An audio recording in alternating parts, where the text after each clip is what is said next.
clearly. Welcome to the first meeting of the Communities and Housing Committee to be conducted through the Microsoft Teams platform, and possibly the first and last one chaired from a living room in South Uist. I would ask to please turn up your microphones and cameras before we begin, and I will ask Councillor John Mackay to lead us in prayer. O Lord our God, we thank thee that we can call upon thy name on this morning anew, because thou knowest all things, and there is nothing hidden from thee. And we pray that thou would guide us, that we would seek thy wisdom in all our doings as a council. And we pray, Lord, that thou would come in a day of thy power amongst us as homes, as families, as communities, and that we would call upon the name of the one who died for us, the Lord Jesus Christ, who is the way, the truth, and the life. And we pray that we would have the spirit of prayer in our hearts. And we admit, Lord, that we come short, far short of thy glory. But the word tells us that the blood of Jesus Christ, God's Son, shall cleanse us from all sin. We pray that thou would bless us and that thou would keep us on this day anew. We thank thee that thou knowest the beginning from the end. Thou art the Alpha and the Omega, and there is nothing hidden from thee. And we pray, Lord, that we would set the Lord before us in all our doings, and that thou would give us the wisdom to do our business here. And we pray for all those who are laid low at this time, who cannot be with us. We pray for the chairman, and we pray that thou would be with him. And we pray for our chief executive and all the officers who have the duties and the responsibilities at this time. And we pray for all the members that, oh Lord, we thank thee that we can call upon thee in all our situations. Thou knowest all things. We pray that thou would bless Paul at this time as chair, and that thou would be with us all, and that we would seek thee, and seek thy face at all times, because thou hast given us thine only begotten Son, that whosoever would believe in him would have everlasting life. Help us, Lord, to pray. Help us to be on our knees and calling upon thy name. We ask these things in Jesus' name and for his sake. Amen. Thank you very much, Councillor Mackay. Your sentiment said that I've seen a few bereavements recently in South Uist, so I'd like to just thinking of them at this moment. In regard to the conduct of the meeting, a reminder of the following points. Please ensure your camera and microphone are off. This assists with broadband connectivity and also prevents background noise. I will call on the relevant officer to present the report, and if a member or officer wishes to ask a question or raise a point, please do so using the raise your hand function on your device. I will invite each member in the queue to speak, and at that point, please switch your mic and camera on. Your device should be positioned so that your image is clear and the other participants, and please speak clearly and concisely directly at the camera. When called for agreement of the recommendations at each item, a no-show or raised hands will be taken as indication of the committee's approval. In regards to declarations of interest, members are reminded of the protocol. You must leave the meeting by the ending of the call, which will be confirmed by the moderator to the chair. And following consideration of the item, you will be invited back into the meeting by the moderator. Please ensure that you're available to accept the invite to rejoin. Finally, a reminder that the meeting is not being streamed live. However, be aware that it is being recorded, and the recording will be made available on the Collier's website following the meeting. Item 1 on the agenda is the minute of the meeting of the Civic Government Licensing Panel of 12th August 2020, and that's for noting. Any comments? No, okay, it's noted. Item 2, declarations of interest. Members are asked to declare any interest that they may have in any items in the agenda, and it would be helpful if members explained why they're declaring an interest in the items concerned. Is anyone wishing to declare an interest? Okay, I'll take that as a no. Next up, item 3, and that's the Performance Management 2019-20 Quarter 1 review, and that's report for the Director for Communities. And this report's for noting and provides an overview of the Communities Director, business plan, and related performance issues for Quarter 1. The Director for Communities will speak to the report and answer any questions. Director. Thank you, Chairman. The report is at agenda item 3A on your iPads, and it deals, as the Chair said, with Quarter 1. Happy to report in Quarter 1 that 89% of actions are on track. One action is requiring monitoring around the scheme of assistance. 90% of that action is, however, complete. It is anticipated that it will be finalised in Q2. The main service areas for the committee are consumer and environmental services and housing. Consumer environmental services, the main focus in Q1 was around the COVID regulations and the COVID pandemic. The service had 300 interventions and actions with business and community organisations over that period. Happy to report that most businesses and community organisations were highly compliant with the regulations, and the service only didn't really have to deal in a heavy-handed manner with any local business, which is very positive. Housing is outlined at 6.1. That outlines the key activity on the affordable housing programme. Q1 obviously coincided with the lockdown, so unfortunately the programme came to a halt in Q1. With construction return towards the end of June. The key impact in the service was in regard to the homelessness service, but the service continued and delivered with amended processes which will allow the protection of staff and clients. Financial performance is to budget for Q1. In summary then, the key issue over Q1 was the COVID-19 pandemic. Our services had to adjust rapidly to a new working environment and to deliver services through new approaches and new channels. And I would like to take this opportunity to thank all departmental staff and pay tribute to how well they coped over the period.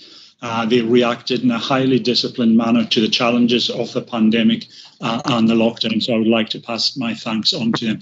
Happy to take any questions on that, Chairman.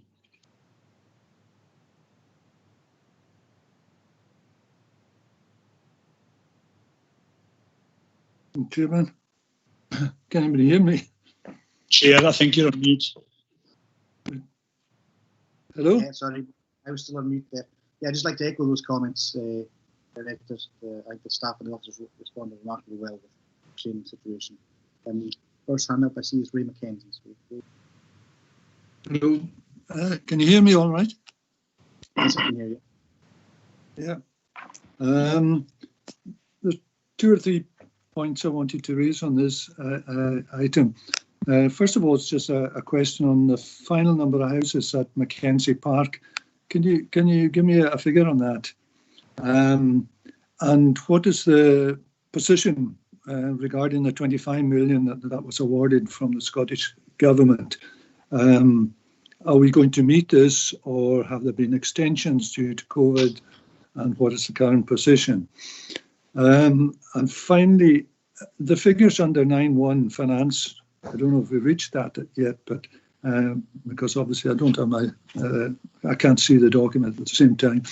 But the figures seem to be wrong where it says 376, not 1130 for community and housing, and 2509 instead of 596 for transportation. These figures seem to be, I don't know why, they seem to be transposed or omitted or changed or something. Anyway, I don't know if you've got a note of the questions I've asked, but I can repeat them if necessary. Thank you. I do, Chairman, thanks. Just to address the questions, the 25 million, yes, we are on target to expend all that. We are, in fact, going to be ahead of that target of all the projects in the programme at this stage, work to plan. The Scottish Government are going to be extending the programme. That'll be an extension across the whole of Scotland, to take into account, the impacts of the lockdown, the shutdown, and the distancing measures that the construction industry has to put in place over the next period. So we're very positive in regard to the expenditure of that 25 million. In regard to financial performances, yes, I'm just noticing that there has been some transposition of figures there in the table at 9.1. What I'll do subsequently, Chair, is just re-edit these figures into the correct figures and recirculate the document to the committee. Perhaps I would ask Ian Watson, Housing Services Manager, just to give us a view on the final figure for houses at Mackenzie Park. Ian? Thanks, Colm. Good morning, Chair. Thank you. I don't have the exact figures in front of me just now. I think it's in the region of 120 or so units have been developed, and that's been over several phases since 2012 when the first development was done. I'll double check the figures and I'll get back to Councillor Mackenzie with the exact number, and I'll also see if I can get the breakdown of the different phases that we went through to develop the site. Thank you, Chair. Thank you. Is that right? Thank you. Yep, that's great. Thanks, Councillor Leader Roddy McKay. Yeah, thank you, Paul. Just a couple of comments on what Colm has said there. First of all, the housing. It's really encouraging and good to know that we're on track for the 25 million. I do recall that when we were given the 25 million, there was a bit of trepidation around the challenges, but many of us saw it as a great opportunity. So I'm delighted that Colm is confirming that his team have stepped up, in fact, deliver. The other thing I wanted to mention briefly was to pay tribute to Colin Fraser and his team, because every time I've engaged with them since COVID-19 began, they've been very helpful and accommodating, and particularly Maura McNeil, who has gone out. Every time I've asked her to intervene or give advice to a local business, she's been really helpful and very pragmatic and very helpful. Well done to Colin and his team, and I would like you to pass that on. Colm, thank you. Thank you for that, Roddy. Yeah, that's much appreciated. Councillor Callum McMillan.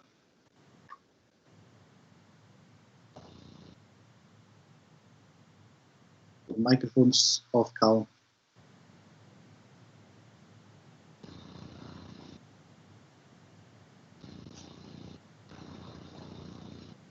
Maybe a couple of seconds. There we go. Thank you, Chairman. I'm having difficulty connecting here. I was on the iPad, but then it went off. I was going to declare an interest in the next item, but then I lost connectivity. My wife works in the Economic Development Department, so I was going to remove myself from the meeting for that item. So, but the only comment I would make on this is that the SHIP, when it was agreed, had a 60-40 split. And we're still having to do some work to achieve that split. So that's something for the future. But any houses are better than no houses, irrespective of where they are. Although on a locational basis, I would prefer to see more in the rural areas and more in Harris, and particularly Euston Barra. But that's an observation. But if we can spend money and get money into the economy, every penny that is spent is good. Thank you, Chairman, and I shall remove myself from the meeting for the next item. Thank you. Very much, Carl. Councillor Callum McLean. Thanks, Chair. Can I go back to the question that Councillor Mackenzie had about Mackenzie Park? Is it possible for us, for the councillors, to get an indication when housing developments such as Mackenzie Park, and we're going to have the Blackwater coming up soon, if we could get the makeup of the families within these units? In other words, within 120 units in Mackenzie Park, could we find out if there's 2 houses, 3 houses, what is the makeup of them? In other words, what families are in them? What are we putting into what are going into these houses? Because certainly when units go up, as is the case in Mackenzie Park, as the case in Tulsta or in Laxdale, it would be good for us to know the constitution of these houses, i.e. the number of families, the family units that are in there. Because much debate has been going on already about the likes of Mackenzie Park and the facilities that are there within Mackenzie Park. Is it appropriate for the likes of families that are, if there is families in there? And I haven't a clue. I don't know if you, Chair, have any clue, or do any of the other councillors have a clue of what is the constitution of the houses? In other words, what constitutes a household? Thank you very much, Councillor McLean. I don't know if that's kind of information we would have. I think that would be kind of HHP's, but I'll pass it on to the director. Or possibly That's correct. That's correct, Chairman. Allocations and letting policy is the responsibility of Hebridean Housing Partnership. We could engage with HHP and see what high-level information they could make available to us in regard to the composition of households. But I would imagine that is information we would have to be very, very careful and keep at quite a high level to ensure there's no breaches of data security or the privacy of the householders. But we'll speak to HHP and see what is appropriate. Thanks. Okay. Next up, Councillor John G. Mitchell.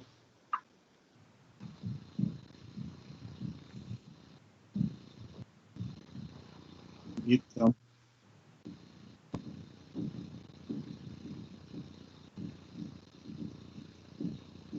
Sorry, can you hear me now, yeah? Yes, I can hear you now. Sorry, this mute thing's a real issue, isn't it? Good morning, everybody. No, I was going to ask a similar question to Ray McKenzie answered, but I asked, and the answer from Roddy Mackay is great news, and I would reiterate that as well, that the fact that we are not only on target but ahead of target has to be great news. That, and also, I think you hinted, Callum, that there was some extension offered by the Scottish Government because of COVID. Do we have an idea? That's my first question. First, an idea of what degree of extension they're considering. The second point is I'm also very pleased to mention, on the back of Councillor McMillan's question about the Tarbert Police Station starting up again. It's been a catalogue of misadventures and almost farce about things, but I'm glad to see that is starting again. And related to that, have there lessons been learned with regard to procurement and the whole process of seeking out contractors and so on, so that we don't have such a situation repeated again, whereby the delays have it's not just weeks or months, it's been years. Thanks for that. Thank you. We're in ongoing engagement with the Scottish Government in regard to the extent of the extension, if I can put it that way. More Homes Division themselves are trying to figure out the totality of impact across Scotland and what their reaction to that is going to be. So it is slightly open-ended at the moment. But more guidance will be coming from the government in due course.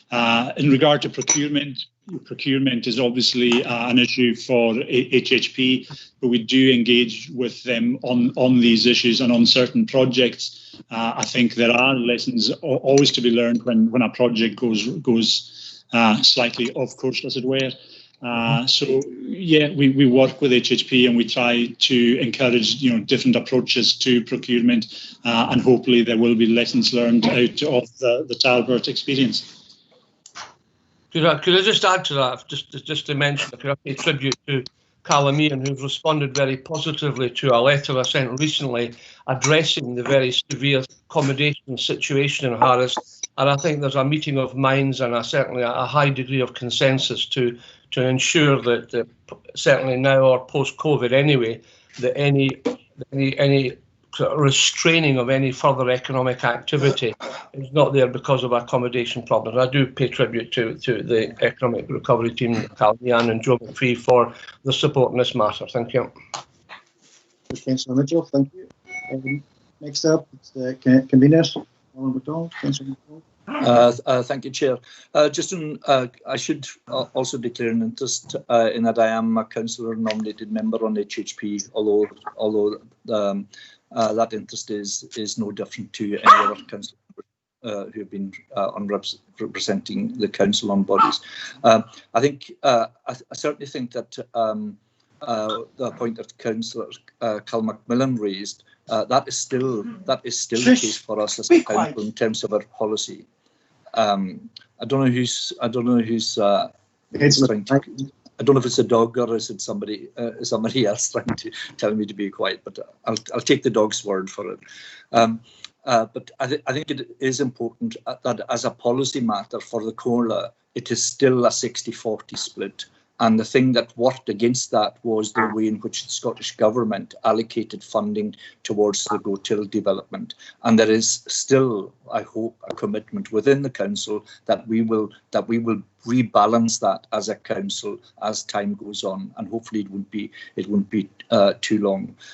The question that Cal McLean asked there about allocations, HHP do it on the basis of the size of the families in each housing area, and that's the only way they can do it. And it's by no means an exact science. They may build a house for a 4-apartment house for a family, and they may have decided to move somewhere else. And so it's not an exact science, but it is something that that HHP cannot afford to be building big houses when there is only going to be maybe one person living in that house. So they have to tailor it, to suit the needs. But it's not an exact science, Colin. Thank you for that, convener. I wonder if the minute will show Councillor Crichton asking the convener to be quiet. Were you wanting to come in, Donald? I don't know if you were. Sorry, I was disciplining the dog, so apologies for that. I didn't realise my mic was on. It's okay, that's no bother. Ray McKenzie, your hand's up. You want to come back in? Yeah, if I could, maybe on another item, Chairman. I did raise a point with the Chief Executive a couple of weeks ago. Maybe he could expand on it or talk, at least mention it to others.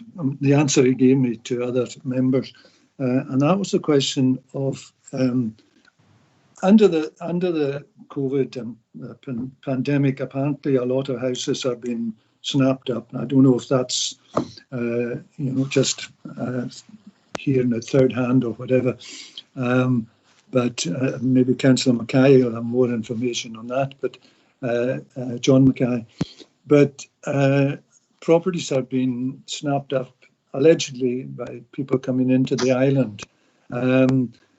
And not necessarily moving to the island full time even, and contributing to the island, but as holiday homes. It's the old story. Now, my question was, is there anything we can do? And I know somebody pays 150,000 or something, that, even quadrupling the council tax won't make much difference to somebody who's got money to spend.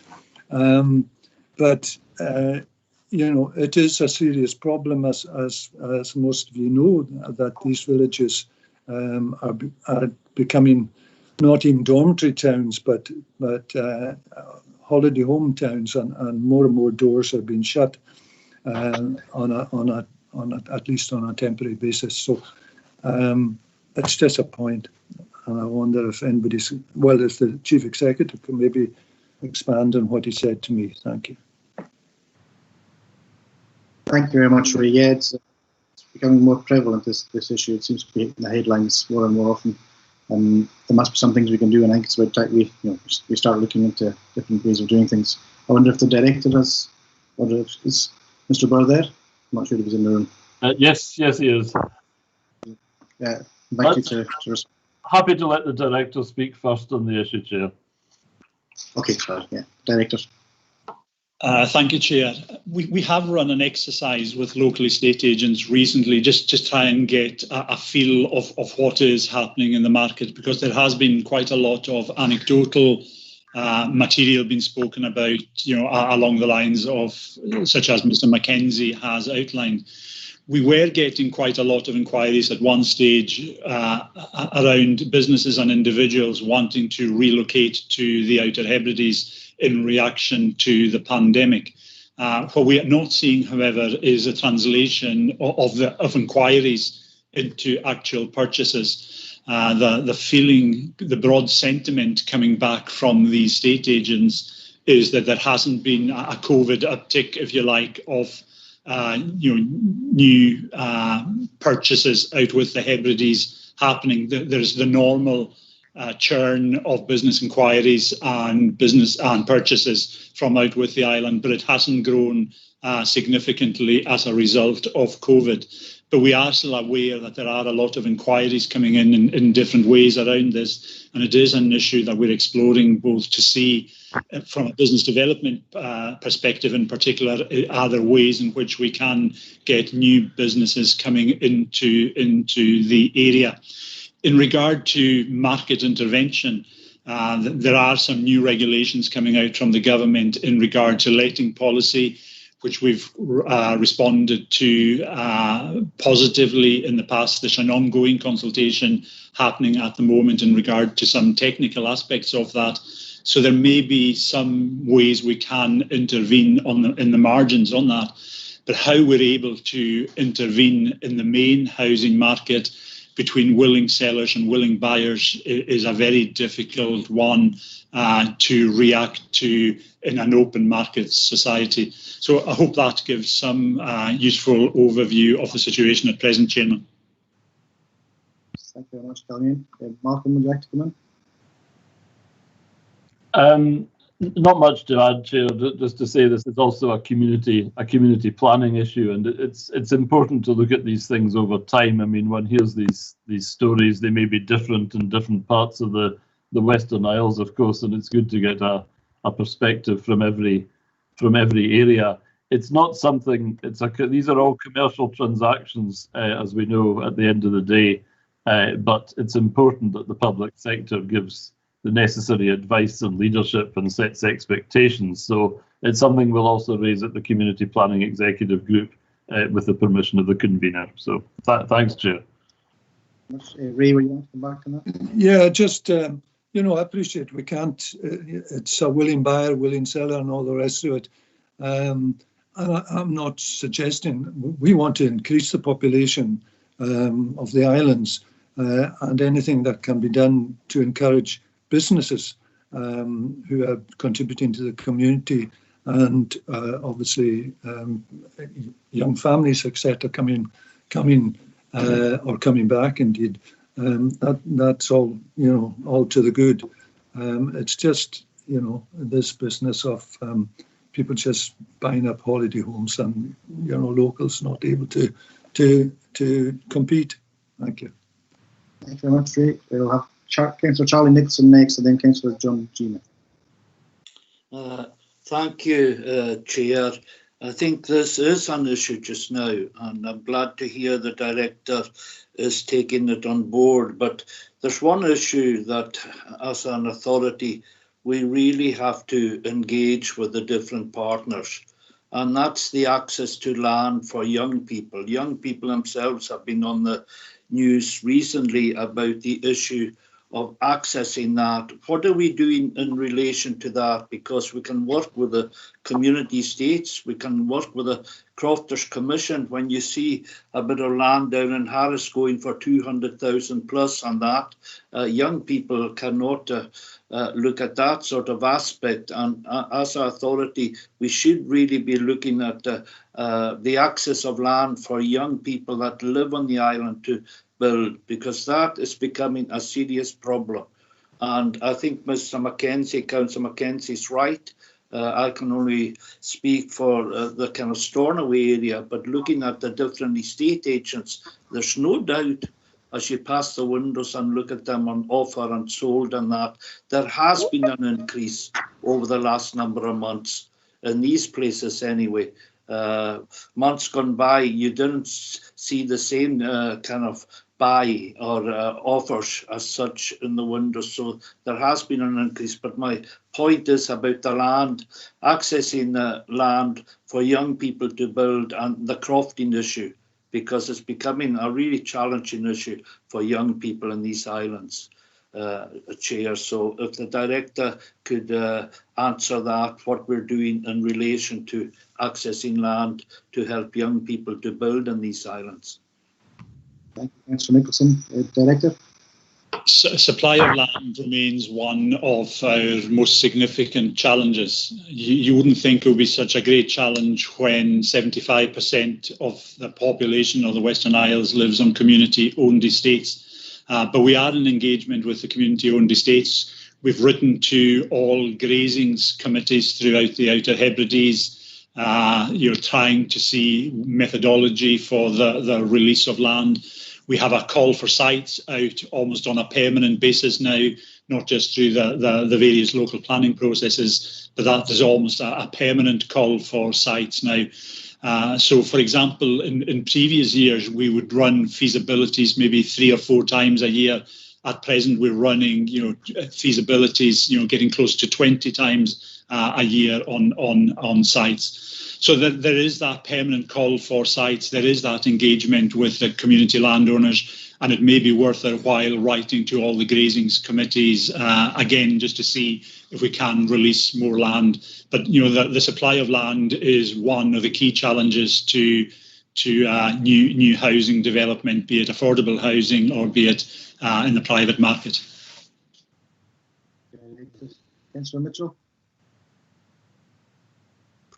Thank you, Chair. Yeah, I mean, I can only but agree with what Charlie and Ray says. I mean, I'm sure everybody here has heard the anecdotal stories of a croft in Shilhabas going for 200,000, the average plot in Luscantire going for 100,000. And the bottom line for that is the fact that young local people that stay here, or people from Harris who would like to return here, are totally priced out of the market. And as Callum quite rightly alludes to, it's quite anomalous when you think that we have North Harris Estate, the Trust, and the West Harris Trust, and perhaps soon to be the Bays of Harris Trust.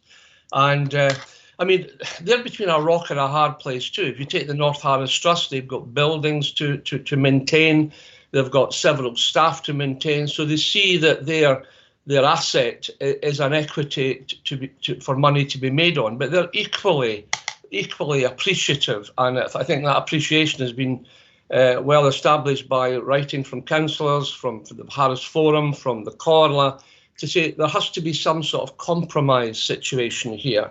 Yeah, we do understand that they have to make ends meet financially, and that involves perhaps realising some of their equity, but they also have a responsibility to the local young people in the community. And, they are looking, I think they are looking, and they're certainly being well advised to look at, things like, well, there's 2 things. First of all, there's the special conditions clause, meaning that if you have stayed within Harris, or you've got family within Harris or whatever, a variety of conditions, then you can access the land at a much cheaper rate than somebody from outside can access it.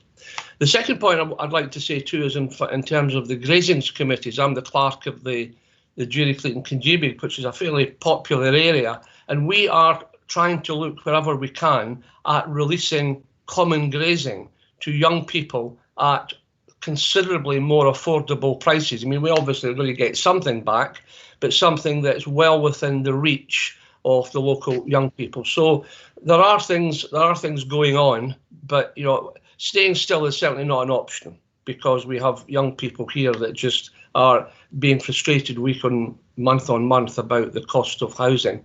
And Callum is right, the land is the critical issue. And on many occasions, the trust hide behind almost the fact that the servicing isn't there. The water and electricity is going to be prohibitively expensive to install and so on. And that's often a bit of a blinding point of fact, that they do have some reasonable pockets of land, but they are looking at a compromise, and I think that is inevitable. We'll never get a black and white scenario here. I think it's got to be feeding their own needs and also feeding the needs of the young people of Harris. Thank you. Thank you, Councillor Mitchell. Councillor Crichton, followed by Councillor John Mackay and Callum McLean after that. So Councillor John Crichton, please.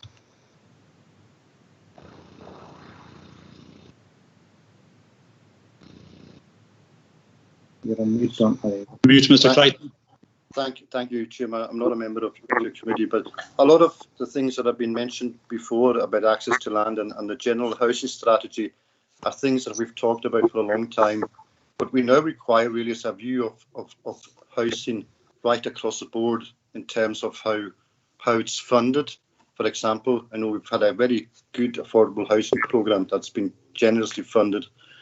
But on the other hand, we've had a crofted housing scheme that has lagged behind in terms of funding. So I think we need a realignment in terms of how these schemes are funded and brought together and open up more access and for croftland to be better used, from houses to be built and to take people into our communities. I don't think there's a better scheme really than the Crofted Housing Scheme if it was aligned financially through funding with the affordable housing programme. It would be very successful, I think. But we've also had success in terms of the empty housing scheme, where empty properties have been brought back into use, and that is something I think the community land trusts could be working with us on to open up housing in these villages too. And again, as has been said, opening up more common grazing for building. Thank you. And apologies again for disciplining the dogs. It's okay. Needs to be done. Thank you very much, Councillor Clayton. Councillor John Mackay. Yes, well, I can only speak for Ness on the west side here. Charlie House left for sale in Ness now. The last couple of months they've been just going every day really, and well, it's good to have people. If they weren't there, the place would be really empty. But we have to encourage our young folk to buy or to get into the market. But as far as Ness is concerned, there's hardly a house left. So I'm not surprised at that, mind you. Location, Councillor Mackay. Councillor Cal McLean. Yeah. First of all, about the boom in the housing market. Well, you would expect that after a shutdown. Really, let's be quite honest in that. And I know of a number of houses around the Laxdale area and the back area that have been sold, and it's been sold to local people. You know, so maybe we're jumping too much onto the other scenario. But access to land is another thing. I know, having been involved in a community landlord for the last nearly 20 years, I know that there is an appetite amongst community landlords to give land. That's absolutely the first thing. There is an appetite there. The second thing is that it really boils down to grazings committees. And I was involved in grazings committees for nearly 20 years, up to 2015, and we give a fair amount of land up to Upper Call and in Tongue. Tongue was the same as ourselves. We give a fair bit of land at a very low price to locals. And there was a great uptake in it. But I tell you, the fact of the matter is it's crofting law. That's the problem. Because if you're a grazings clerk and to get involved in this, you will go through a terrible amount of legal stuff that you don't really, as an unpaid clerk or whatever, you actually don't want to look at. And then you've got the legalities hitting you from every side because of the crofting law. Because if you, for instance, give a wee bit of land away, you have then got to distribute that money that you get back from that land to every single shareholder. And some of these shareholders are as far away as down in England and absentee tenants. So really, again, it's to get involved in that is a minefield for any grazings clerk. And that is where the reticence is. It's the grazings clerks that aren't prepared to go through the minefield that's involved in actually getting rid of or giving out land.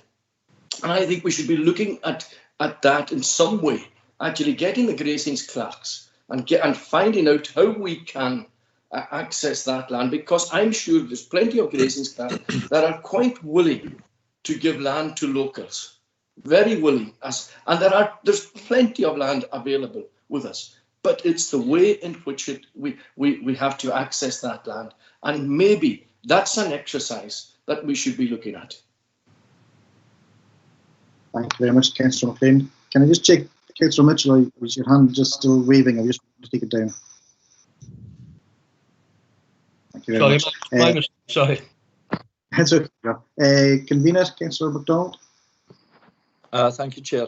I think this is almost back to the future. housing is an absolutely critical issue for people in our islands, particularly young people. And we've seen that, as Councillor Nicholson said, in the last few weeks, where a group of young people have started a campaign to try and free up land, affordable housing to be built on that land.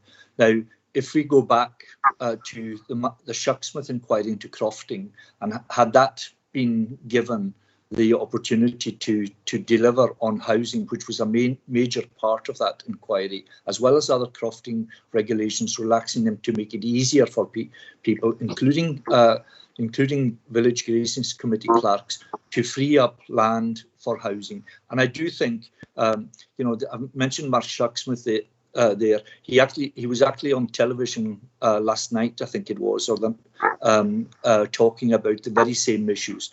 Nothing has changed a great deal, and if nothing changes, then why should we be surprised if we've still got the same problem 10, 15 years later? So I think it's time for us as a council to start looking again at some of these initiatives and then take that to government, because at the end of the day, it's government that usually stymies development in places where they're concerned that once they open that, take the cork out of that bottle, then it's going to be mayhem. That is not the case within the crofting communities. It should be very easy to manage that. And I think we should, as a council, we should be looking to see what we can do with regard to that. Thank you very much, Convener. Kids Leader, Roddy McCarroll. Yeah, thanks, Paul. I just want to pick up on what Carl McLean said, because he certainly has plenty of experience, Carl, in terms of crofting, and some of it quite bruising, I know that. And he served a long time in that particular role. And two things I wanted to say. One was, in a recent conversation with Joe McPhee, I asked Joe to bring to one of the committees the example of what actually did happen in Columns area, because it's quite well known around here that the people locally in Back, I think possibly in Tongue too, were given the opportunity to purchase land at really reasonable cost. Land was set aside by the Common Grazing, and there are young families in there living on the island, going to our schools, shopping in our shops. So it can be done. So it's interesting to hear what Colum's saying about the fact that maybe there is a willingness around other common grazings and further in, but it's just the sheer weight of work, the technicality involved in it. So if that is the case, because I've always been mystified by the fact that you get community estates and you get common grazings, and we're not making any headway with them. They say they want young people to live in their areas, but when we put out a call for land, or as Colmian described earlier, we invite people to come along and say, where can we start developing? It's not making any headway. So if one of the blockages is what Colm is saying there around about the technicalities, and if there is a willingness for crofting and common grazing to give up land for people in their area, surely there must be a way in which we can navigate through that. We've got willingness on one side, we've got a demand on the other side. Let's see if there's a way we can break down the technicalities around that are facing our common grazing clerks. And should that be an action we take away from today, it might even mean us getting all the common grazing clerks together to see if there is an agreement about how we'd approach it, and also then take it to government, as the convener has just said.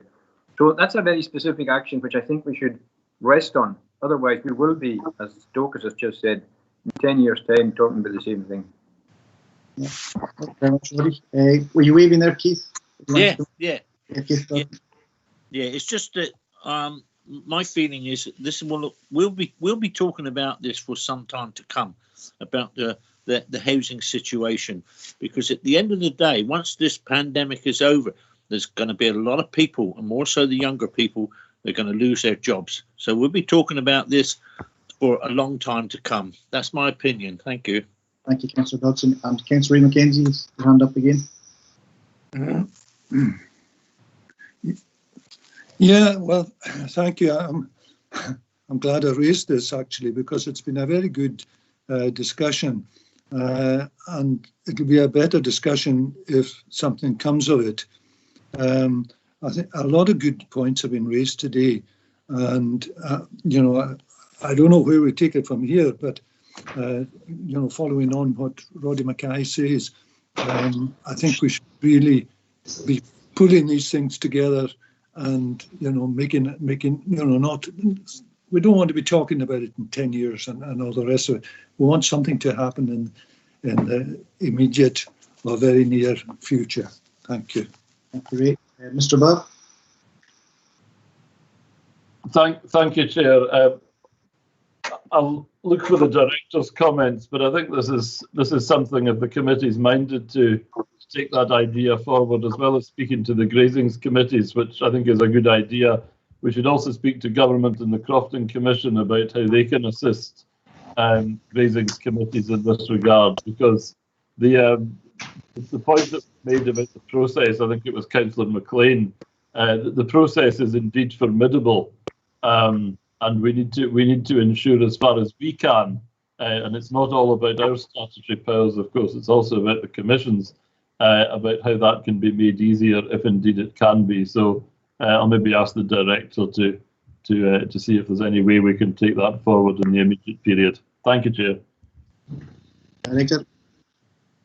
Yes, Chair. I mean, we are in discussion with the Commission. We've got open channels to all the community landowners, but based on the discussion, we'll formulate a plan now to engage with the grazings committees. It looks as if the idea of bringing the grazings committees together to fully understand their issues and problems and see how we can move out of the difficult situation we're in at the moment.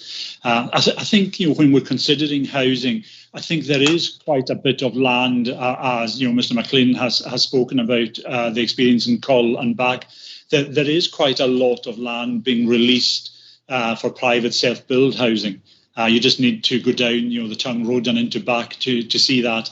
And there are many communities throughout, the Hebrides where you can see private build being happening. So we've got to differentiate between the private build sector and the affordable housing sector, because there are different dynamics around both these sectors. So there are different challenges in both sectors and different ways we're going to have to think around both sectors. I think it is right what Councillor Crichton was saying about Crofted Housing. That is one of the most successful, efficient ways of building houses in the Crofton counties. But that scheme has diminished some way. I know at the beginning of this housing process, we were talking to the government and trying to make a case to the government that all these various housing streams should be brought together into one cohesive, comprehensive programme. And I think there is still an argument to be had and a discussion to be had with government around that. I'm convinced if some of the affordable housing monies were diverted into Crofted Housing, we could build housing quicker, cheaper, more efficiently in the Hebrides than through the affordable route, and these houses would be more affordable to the tenants who would go into them. So there are a range of different elements to this discussion.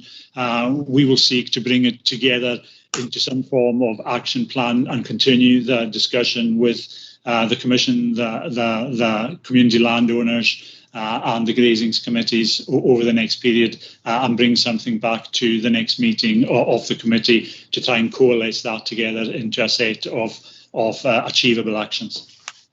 Thanks for that, Director. Councillor Crichton. Thank you, Chair. Just to add to all that the Director has said, there has been brought before government and to the Minister Kevin Stewart in the last while. So a dialogue has been opened, so we should continue that dialogue and push forward. Thank you. Indeed. Right, Councillor Crichton. Councillor Gordon Murray.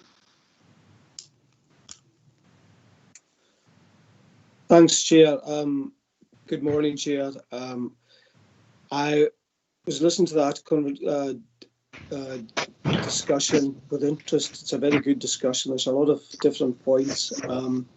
And as the Director said, a lot of different elements. And maybe I was going to suggest, and I think a lot of it veered into sustainable development and communities and housing. So I was maybe going to suggest that possibly a MOUG between sustainable and communities, and inviting all interested parties along so that we can at least have some unified steer and discuss the way forward.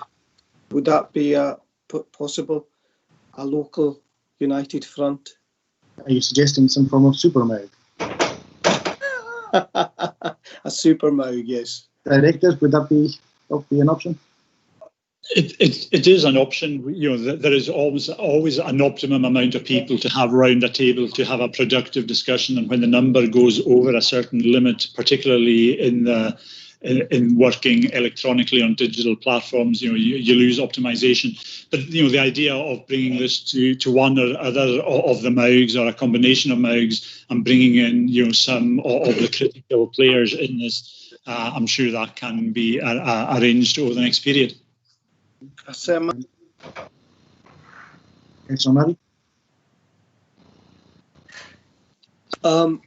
Yeah, thanks very much for that, Director.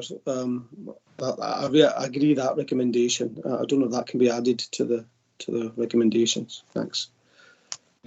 Just for noting, Councillor Crichton and Councillor Mackenzie, your hands are still up, or you want to come back in? Apologies, I didn't mean to have my hand up. Just to say, a seminar would suffice, I think, for all members to contribute to this debate, rather than amalgamating MOUGs. Yeah, I'll be in favour of that. Councillor Cal McLean. Yes, thanks, Chair. I think that we do need to be proactive in this. And knowing a lot and being an ex-clerk of the Gracings myself, a clerk of the Gracings aren't interested in attending seminars. They're not interested in attending large meetings.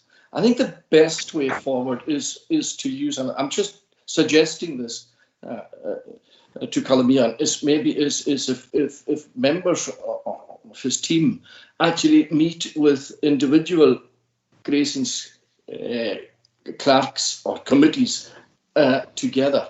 That is maybe a better way of doing it. That is the way that Gracings committees operate better. They work better in their own environment, and somebody coming in. We've had that before. We've had people coming in from outside and speaking to us, and speaking to them on a one-to-one basis, and setting up something on almost an area basis. 3 Gracings committees coming together and talking about the land in their area, whatever. It is the way forward, because there is plenty of land available. It's getting the land, and as Mr. Burr said, the problem is around the legalities of it. And I would hope that the current Crofting Commission is a lot more receptive than the last one. I have still got questions as to whether they are or not. And I'm just saying that, actually, I don't know if we've got a proactive Crofting Commission. I would hope that we would have, but I still have to see it. I'm sorry for being pessimistic in that respect, but that's my take on it. Thank you very much, Councillor McLean. I'm aware we're discussing performance management for quarter 1, so we've kind of given this quite a bit of airing. I'll take Councillor Manford next, then Councillor Murray and Mr. Burr. Okay, so Councillor Manford.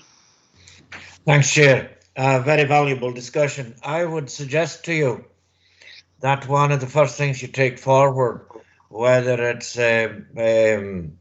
whatever sort of forum, would be in the first instance, as just has been said there, to talk to clerks and chairs necessarily, but just to give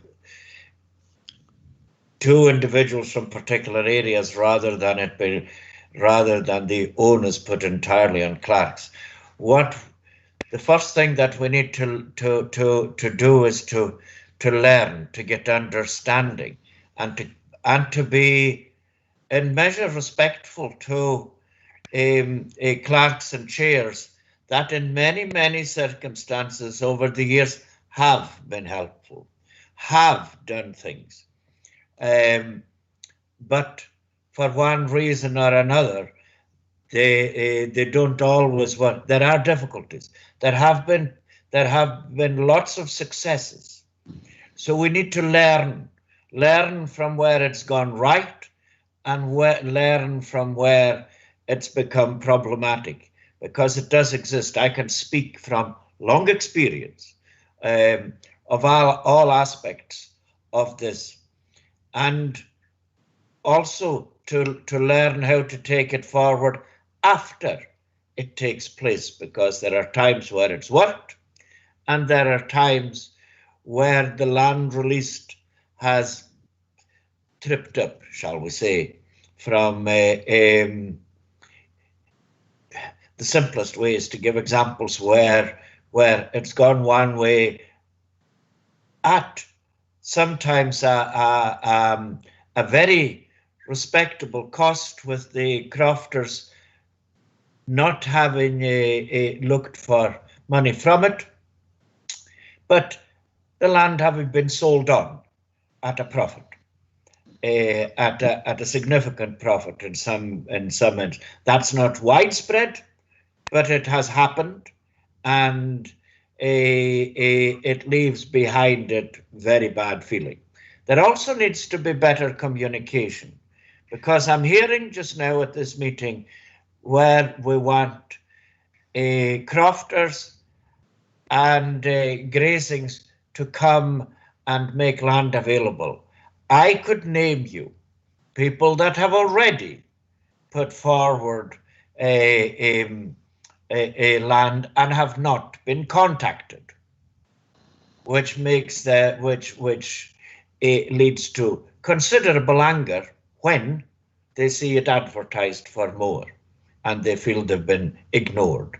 So these are the sensitivities that need to be a working group, perhaps, but it needs to be some form of structure that'll have insight and understanding of these problems and these difficulties. Just a way of making progress. Thanks. Thank you, Councillor Manford. Mr. Burr.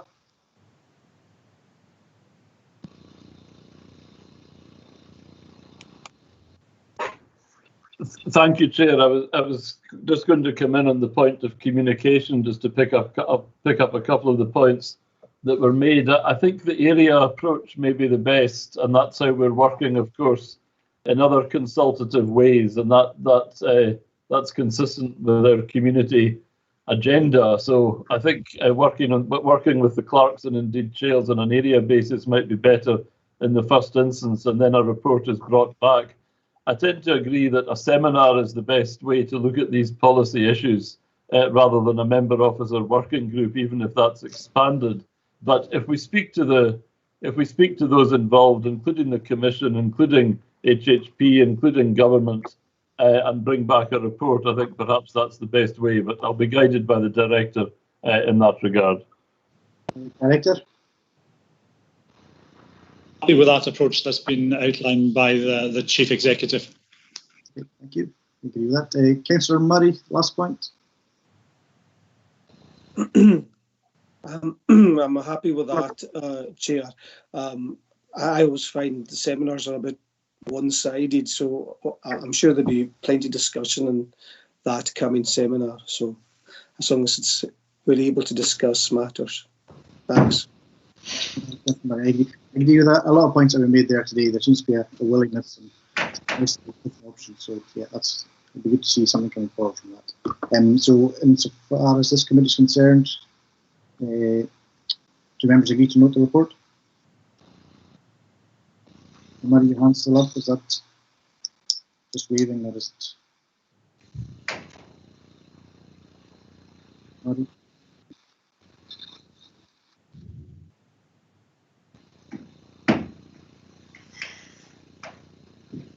We're going to assume from everyone else there's been no comments or members agreed to note the report. So next item is item 4, and that is performance management 2019-20 Q1 for the Economic Development and Planning Department. The report is for noting details and overview of the Economic Development and Planning business plan and related performance issues for Q1. The Head of Economic Development and Planning will speak to the report and answer any questions. Director. Yes, thank you, Chair.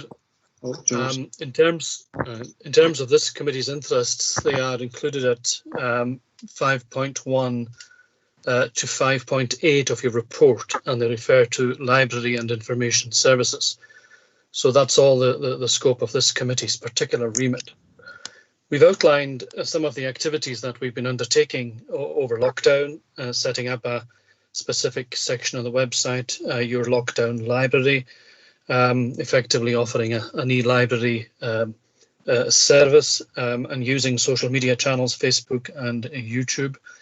And as we've noted in the narrative, doing what we can to support people through this last period. We've, as you know from recent press publicity, we've now started opening up the libraries in Stornoway and in Ballyvanny with a click and connect service, working on an opening date for Tarbert and the discussions regarding Castleby, and also discussions in relation to resuming the mobile library service.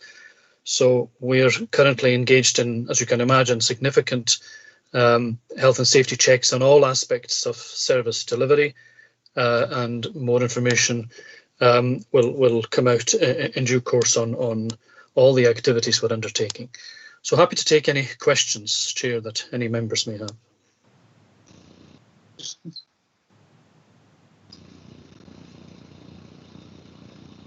Out of this interest or concern, do members agree to note the report? Take that as agreement. Item 5, this report seeks approval of an annual assurance statement in respect of landlord services provided by the Cornelia for submission to the Scottish Housing Regulator. The annual assurance statement 2020 is provided as an appendix to the report. Angela Smith will speak to the report and answer any questions. Thank you, Chair. This is the annual report that we return to the Scottish Housing Regulator to confirm that we comply with all relevant regulatory requirements. I'm happy to confirm that there are no areas of non-compliance, and we will be submitting the return once it has been signed after this meeting. Happy to take any questions on that. Thank you, Angela. Any questions, members? Yes. No hands up. So do members agree to the recommendation at 3.1? Yeah, I think that's agreement. No hands up. Thank you. Chairman, it's Derek Mackay in the chamber. I'm just wondering if we take item 8 because Chief Inspector Graham is with us. Do that. The committee is in agreement. Take item 8 next. Okay, so item 8, I'd like to welcome Chief Inspector Ian Graham to the meeting. This report provides an update on performance against the 2017 to 2020 Western Isles Local Policing Plan, and the Western Isles Local Police Plan 2020 to 2023 is also provided at Appendix 2 to the report for approval. Chief Inspector Graham will speak to the report. Good morning, Chair. Good morning, Councillors and Chief Executive. Thank you for the invitation to the committee. Before I introduce the two papers, I'd like to introduce Chief Superintendent Conrad Trickett, the new Divisional Commander. He is up in the islands for a number of days, going to travel through Lewis Harris, US, and this way he's speaking to staff, and he's done a couple of meetings today and on Thursday with a number of the committee chairs, chief exec, and the leader and convener of the council. So I think he wants to give a few words in the first instance, if that's okay with yourself, Chair. Yes, that's fine. Go ahead. Welcome. Thank you very much, Chair. Thank you, councillors. Thank you for your time this morning. Really delighted to be here. A shame that we can't be face to face and understanding the need for social distancing, and I'm able to see some of you on the screen now. As Chief Inspector Graham just said, I'm here for my first sort of formal visit to the island. Some introductory meetings so that I can meet some of the elected members and the chief exec from a face-to-face point of view, and obviously meet with many of the officers. And that's very much the style of leadership that I'll be bringing to the division. I'm open and personable. I'm out there to listen to the views of our officers, of the community, and your voices in representing the community, so that we understand the policing service that we deliver to you, and make sure that it is responsive to the community needs. I do have some family links to the Western Isles. I'll declare that right away. So it's particularly pleasing to be back here. I've spent many a week's holiday here with up in Back and Vatiska. I've still got relatives in that area and across in Golson. So I'm absolutely delighted to be involved in the policing of an area that I know so much from my upbringing. So really pleased to be involved in Western Isles and police in the Western Isles. My role in this, and much of your role, is obviously involved with the Chief Inspector, and that is right and proper. I'm very much in the background, obviously primarily based in Inverness, although I'll try and be visible here as much as possible. I'm here to support Ian to deliver that policing service to all of you. I'm very much here to try and link the best of local policing with the national support that we can provide when we need to.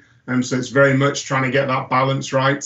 Absolutely acknowledging the requirements for our community-based policing approach on the island, and an assurance to you that there's no big plans coming for any changes in that respect. So very much here to listen and learn and understand the policing. Looking forward to delivering the policing plan and listening to some of the performance and any feedback that you have for us.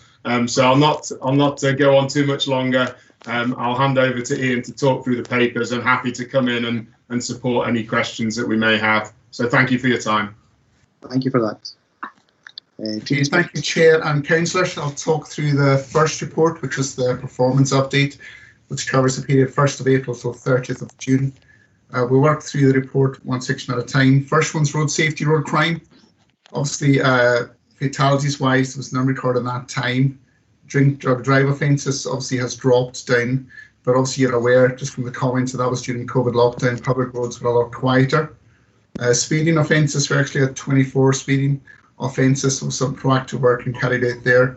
And insurance-wise, a bit of an issue starting to feature in the islands. We had 27 insurance offences during that period with cars with no insurance. Quite a number of vehicles warned for antisocial behaviour and seized due to their driving standards, and a number of other road traffic offences. Unfortunately, we never had road policing over, just due to the lockdown. They were prioritising periods elsewhere, and obviously didn't make the festivals in July either. So unless there's any points on the road safety, road crime, I'd like to go on to the next section. No hands raised, so you can carry on, Chief Inspector. Okay, thank you. Serious organised crime obviously is reducing the harm caused by organised crime. You're all aware of the drug issues within the islands. We did a lot of partnership work in relation to the NHS and local authority social work, and through the courts in relation to enforcement.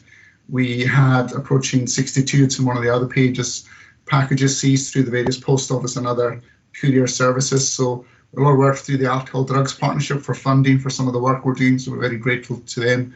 And there's been staff employed recently in relation to working for going forward with that. All the links always come back to serious organised crime in relation to drugs. So we've done 4 misuse of drugs warrants over that couple of months period, and all positive returns, which means good work from intelligence-wise and good support to the community for going forward for the drug side. I'll go on to Twister crime if there's no further. Councillors Mackenzie and Nixon, you have your hands up. Could the questions wait to the end of the report? Yeah. Or are you relevant to the second? Wait till the end. I was trying. Sorry. Sorry, Councillor Mackenzie, would you like to come in on something specific there? Yeah, well, actually, I was just a bit slow off the mark trying to get my microphone onto the last one. But the problem with speeding is still a major problem. Well, as far as I'm concerned, in Spain, but maybe in other areas. But there's still a number of small, souped up, I don't know what you would call them, cars and motorbikes doing, I would think, up to 60 miles an hour and 30 mile an hour areas, and in places like Goathill Road and Bayhead and so forth. I see the numbers detected are up considerably, and that's a good thing. And will this drive to, excuse the expression, but will this drive to intercept people continue? Is it done, by the local force, or do you have road people from the mainland coming in? Or I think that was mentioned in the past, so I'm not quite sure. What's going on day to day on the island, but there's definitely a problem here with regards to speeding in the town in particular, as far as I'm concerned. Councillor Mackenzie. Councillor Nixon, will you want to run a similar point? Thank you, Chair.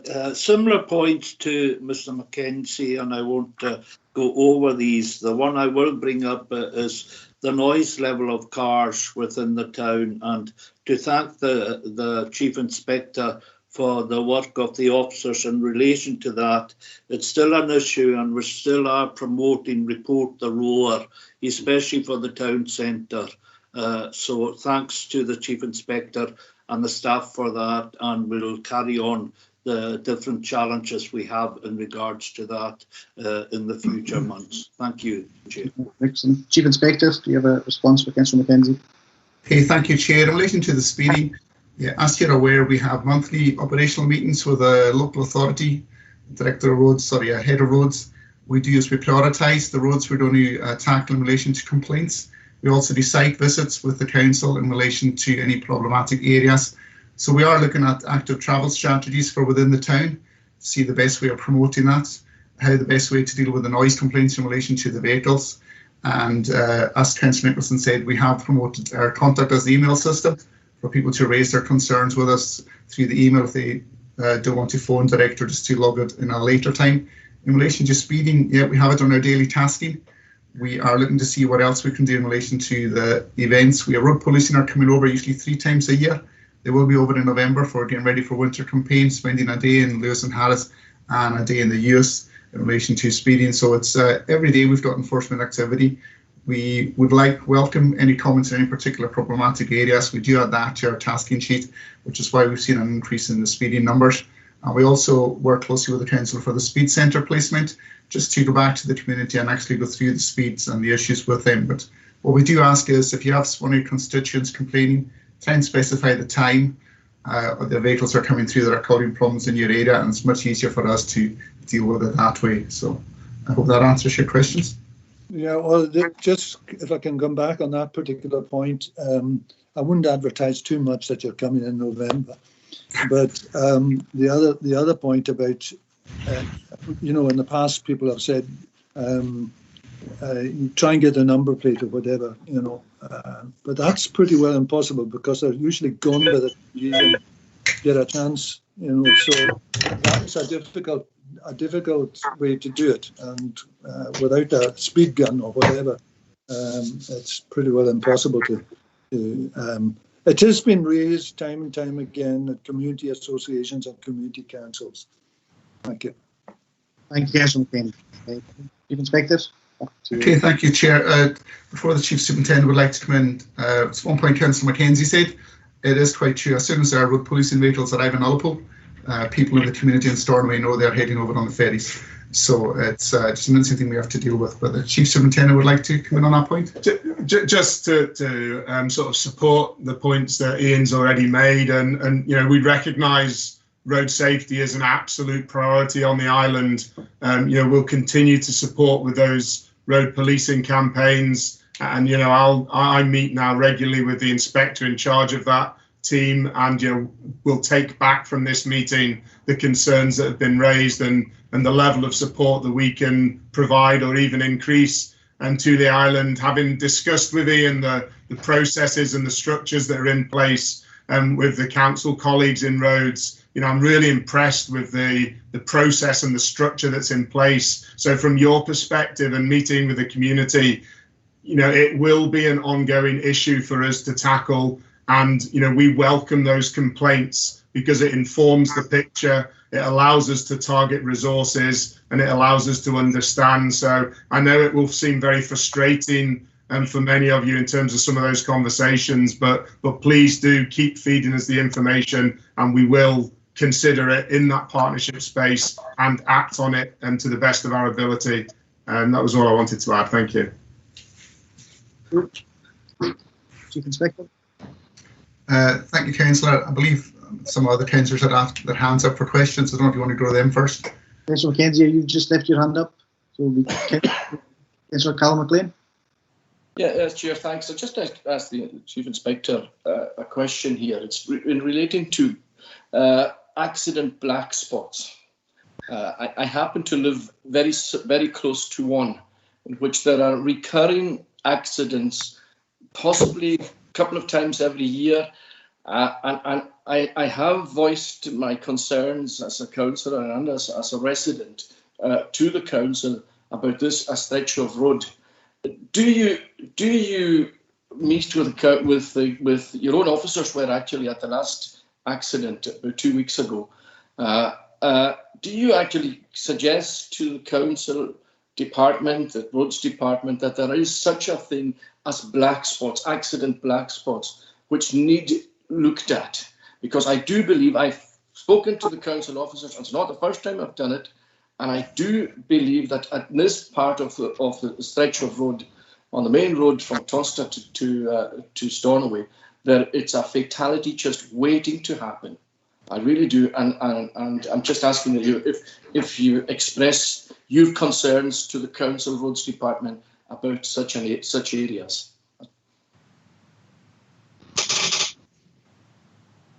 Okay. Thank you, Chair. Thanks, Councillor. Yes, part of the monthly meetings, we discuss every road traffic collision there's been in the islands. We look at the various factors involved with them, whether it's to do with the roads, the weather, driver behaviour.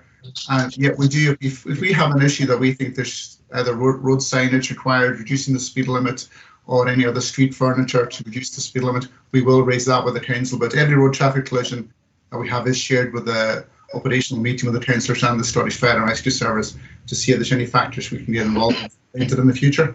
Thank you very much. Councillor Callum McMillan, and then we'll get back to the report. Callum? I know they won't. Amina wants to come in too. Callum McMillan first, please.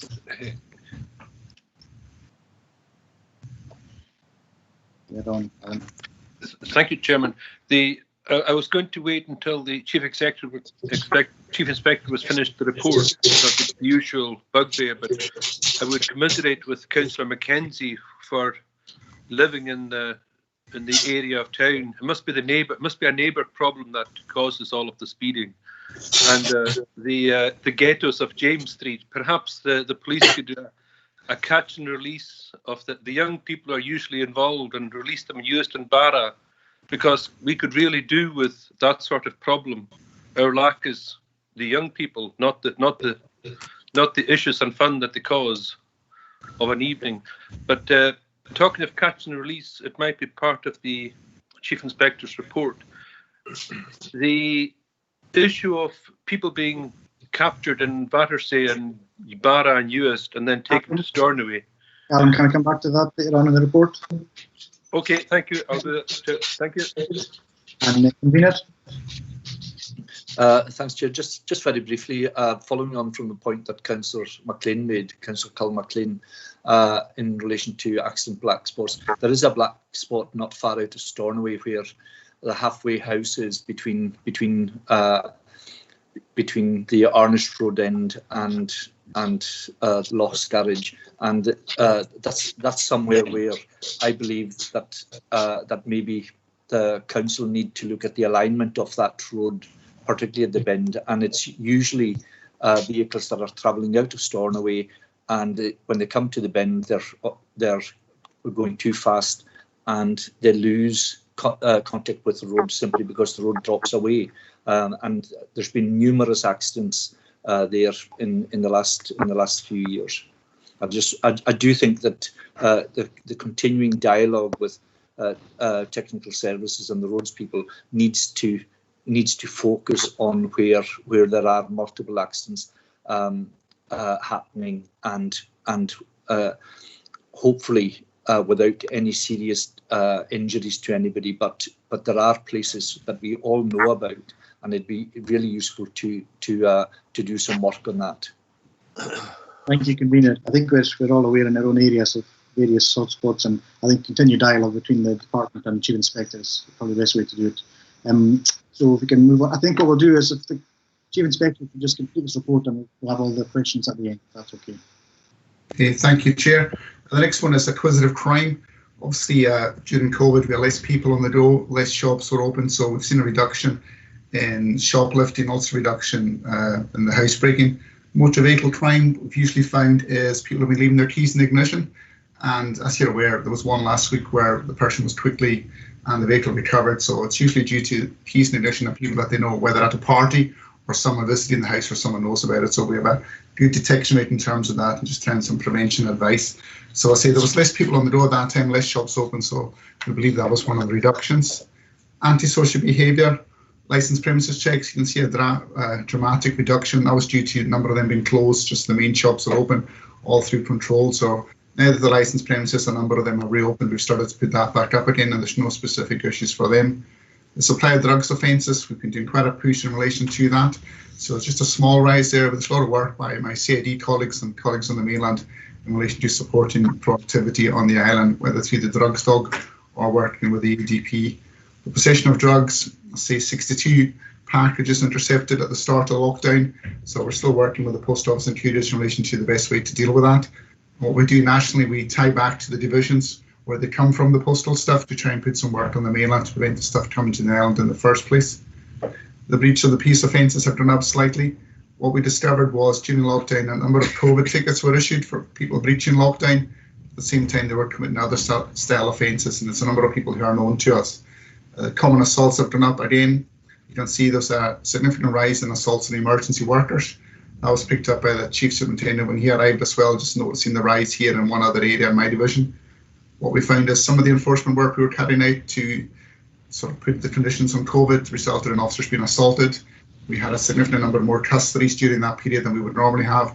So a lot of work with the court and the criminal justice system, but that number has dropped down now and it's back to routine levels. So we think that was just due to the pressures of living under COVID and the enforcement activity we were carrying out. There was no significant injuries to officers, and all the officers were able to continue duty on each occasion.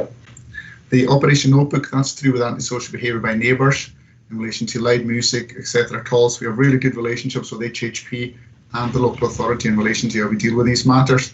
As such, we have no one on our particular on the warning system that we have, and that's not really reflected elsewhere in the division, so that's a really good result for us. Vandalism is a significant issue within the islands. We've had a really big spike over that period and the period up till now. It's spread all over the island, whether from Barra villages in Uist all the way up through Lewis and Harris. So a number are some local youths we've got concerns for, but also it's just in relation to other matters. So that's something we're looking at quite closely in terms of how we can prevent that and how we can stop it in the future. Antisocial behaviour warning for vehicles. There's not many on there for the one, but we've issued 13 in the last 6 weeks in the town centre in relation to the misuse of the vehicles with their driving standards. So that'll come up in the next report. And we've had a couple more seizures in the last while. Prevention activity, we have the monthly meeting with the operational partners at the Council and the Scottish Fire and Rescue Service. And we also have national meetings in terms of road safety strategy with the local authority and the Fire and Rescue and Ambulance Service also take part in. The stop searches also dropped down. A lot of process was on COVID, so we can see that we've got a number of stop searches, only 7 the period last year and 4 now with positive, so that's really good in terms of the positive returns. And vulnerable people, this, as you know, is one of our biggest areas, which is why we've got the contact assessment model coming in to identify the right way to deal with people.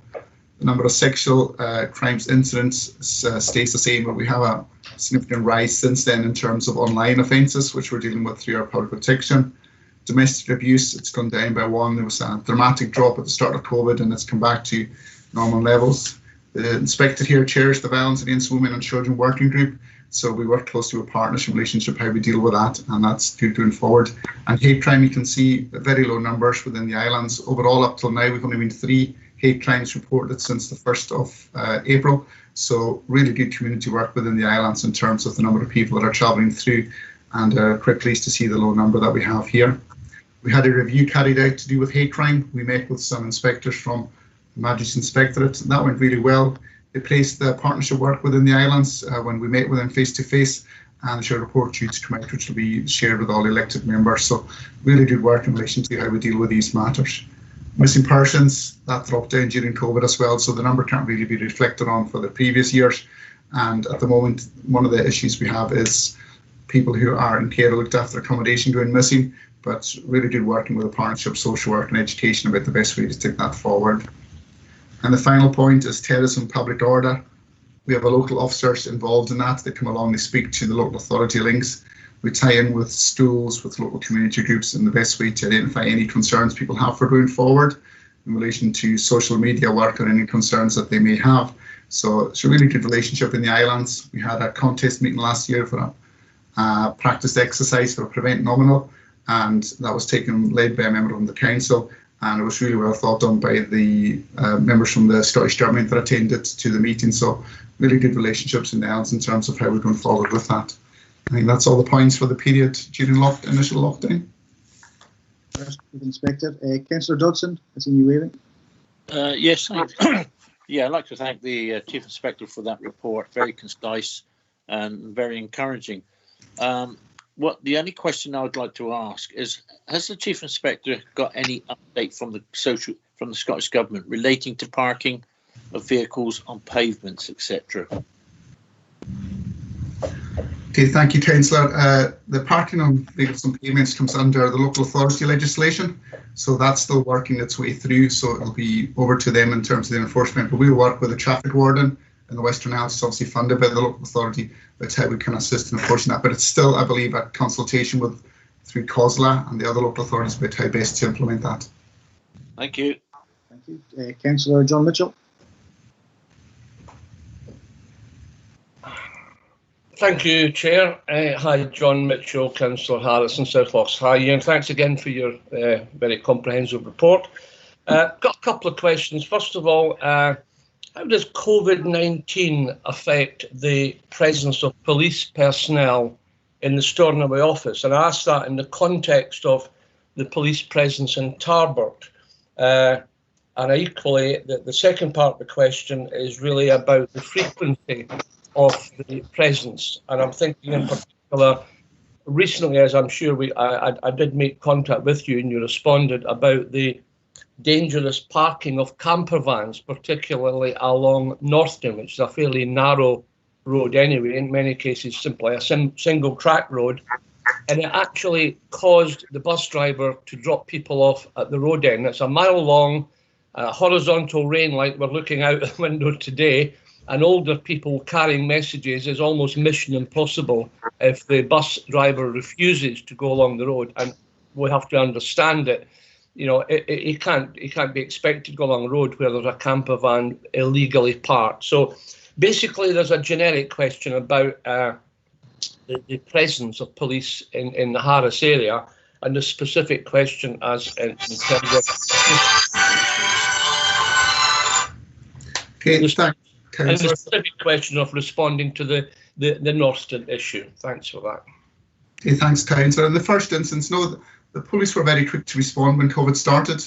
We had our staff trained in PPE equipment and deployed just a bit straight away. The only thing that changed in the station was the closure of the front office for a couple of months. That's reopened. We have a number of staff working out of the Tarbert office who live down in that way to try and keep the spread. So we get links. The officer for Harris, he obviously, his main base is travelling down to Tarbert, etc., and going around the Harris area. But obviously, if calls come in elsewhere, and he has to support other officers. But he is aware of your concerns in relation to the dangerous parking at Northton. What I would say is request people phone in at the time. When the bus driver, if he'd make contact with us at the time, we could have deployed a unit to try and assist. But we are aware, as in the email you pointed out, a number of concerns. We've had that throughout the island, especially in Harris, seems to have been affected more than most areas.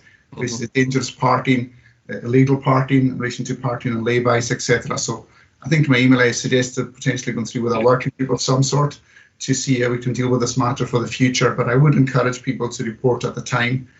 But in the Stornoway office, no, we still have full deployment. We were very quick. We didn't really change our deployment model in terms of what we attend to. But I raised the issue of Northton. The Harris officers down with yourselves today, and I'll speak to him again just in terms of the visibility side. But it's a case of if someone does have a concern, please phone in at the time, and we can then send a unit to try and deal with it there and then, rather than trying to play catch up. So, but there's any further concerns, but we would like to take forward something for next year in relation to the camper vans, whether we just speak to them when they come off the ferry with a traffic warden or do something with the tourist board, just to try and encourage better parking for the future. Thanks for that, Ian. I mean, obviously the concerns within the Harris community seem to be exacerbated. You talk about a number of officers in the Harris area. Is it not the case that the actual police staff that live in Harris are retired, and that the actual one serving officer that works in Harris is travelling from Stornoway? And that obviously gives rise to just some degree of concern about availability and presence within the Tarbert. I'm sure you understand that. Yeah, thanks, Councillor, of course. As you know, the police house in Tarbert is occupied by one of our sergeants.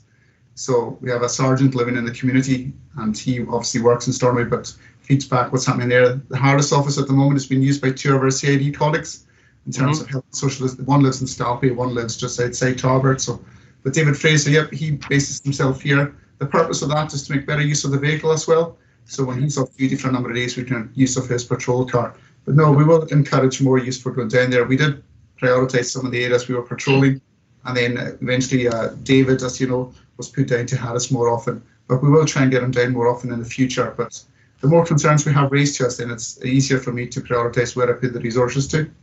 Yeah, I mean, the final point is, I don't want to go on to the length of this one, but I appreciate that, you know, internal transfer makes a definitive response as to where they are and at what time and so on. But I'm just, and I think I brought this point up to you before, Ian, and that is if there was even some sort of not definitive, but perhaps a broad brush description of availability of the member of staff that is travelling over from Stornoway. You know, there is a feeling, whether it's right or not, is that, you know, just what you said in terms of vehicular convenience, that it's a lot easier for the one serving. I know that there's a sergeant that stays in the police house is working out at the Stornoway office per se, but there is a perception on occasions that the single officer that's working and working in Harris tends to be in Stornoway perhaps more often than a lot of people would like. I'm just sharing that with you. Okay. No, that's fine. Thanks, Councillor. When you start shift, we have to prioritise where their resources are put in terms of the calls. But I will share your concerns about you spending more time in Stornoway and see if we can get them down in your own area much more. Inspector, Councillor Gordon Murray.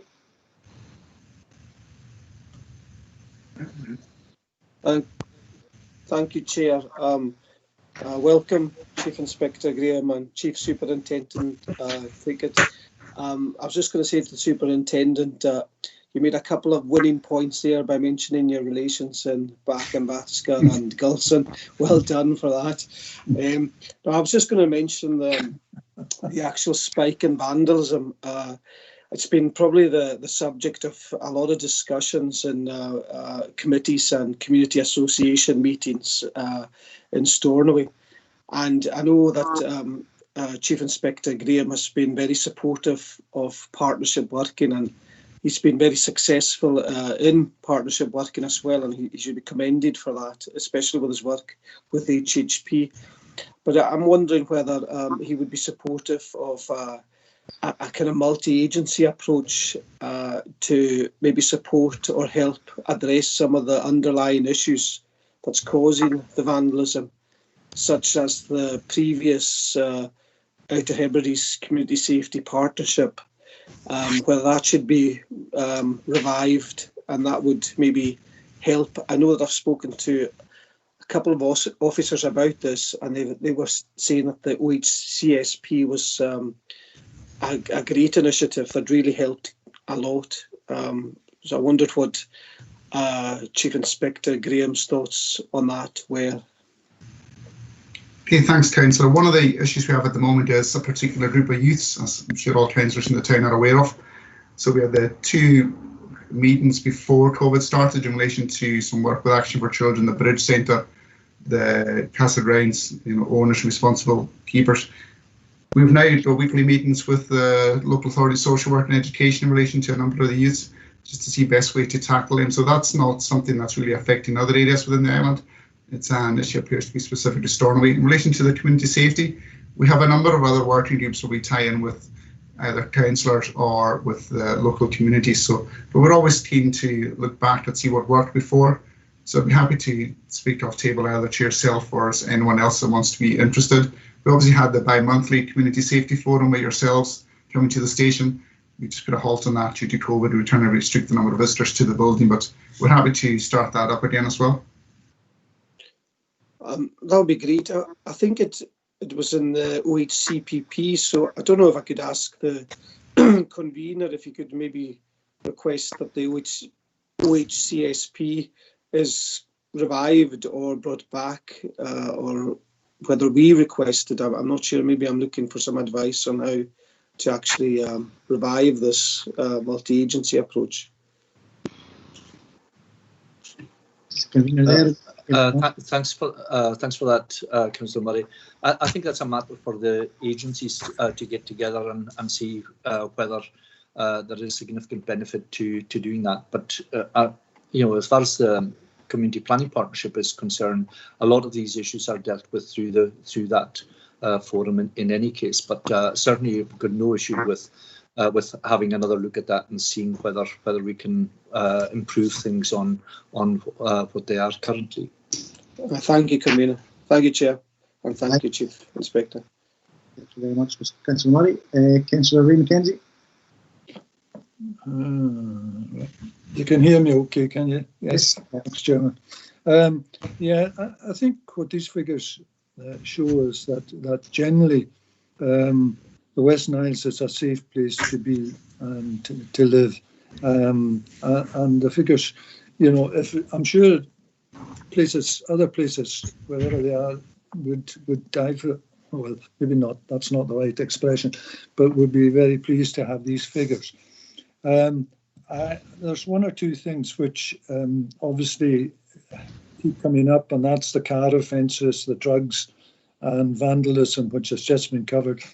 There's on the figures there's sexual and domestic abuse, including non-recent figures.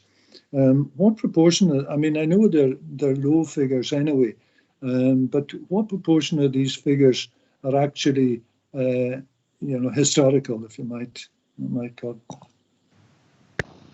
Thanks, Councillor. We normally have about 30% are non-recent. They usually come about because we have a report of a domestic incident.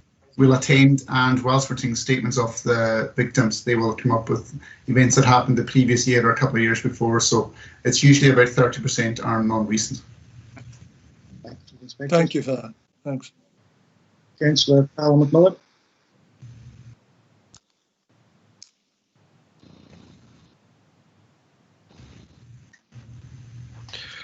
Thank you, Chairman. I've got two questions really. One is an observation on trends, and the other is the usual bugbear, but I'll go to the trends first.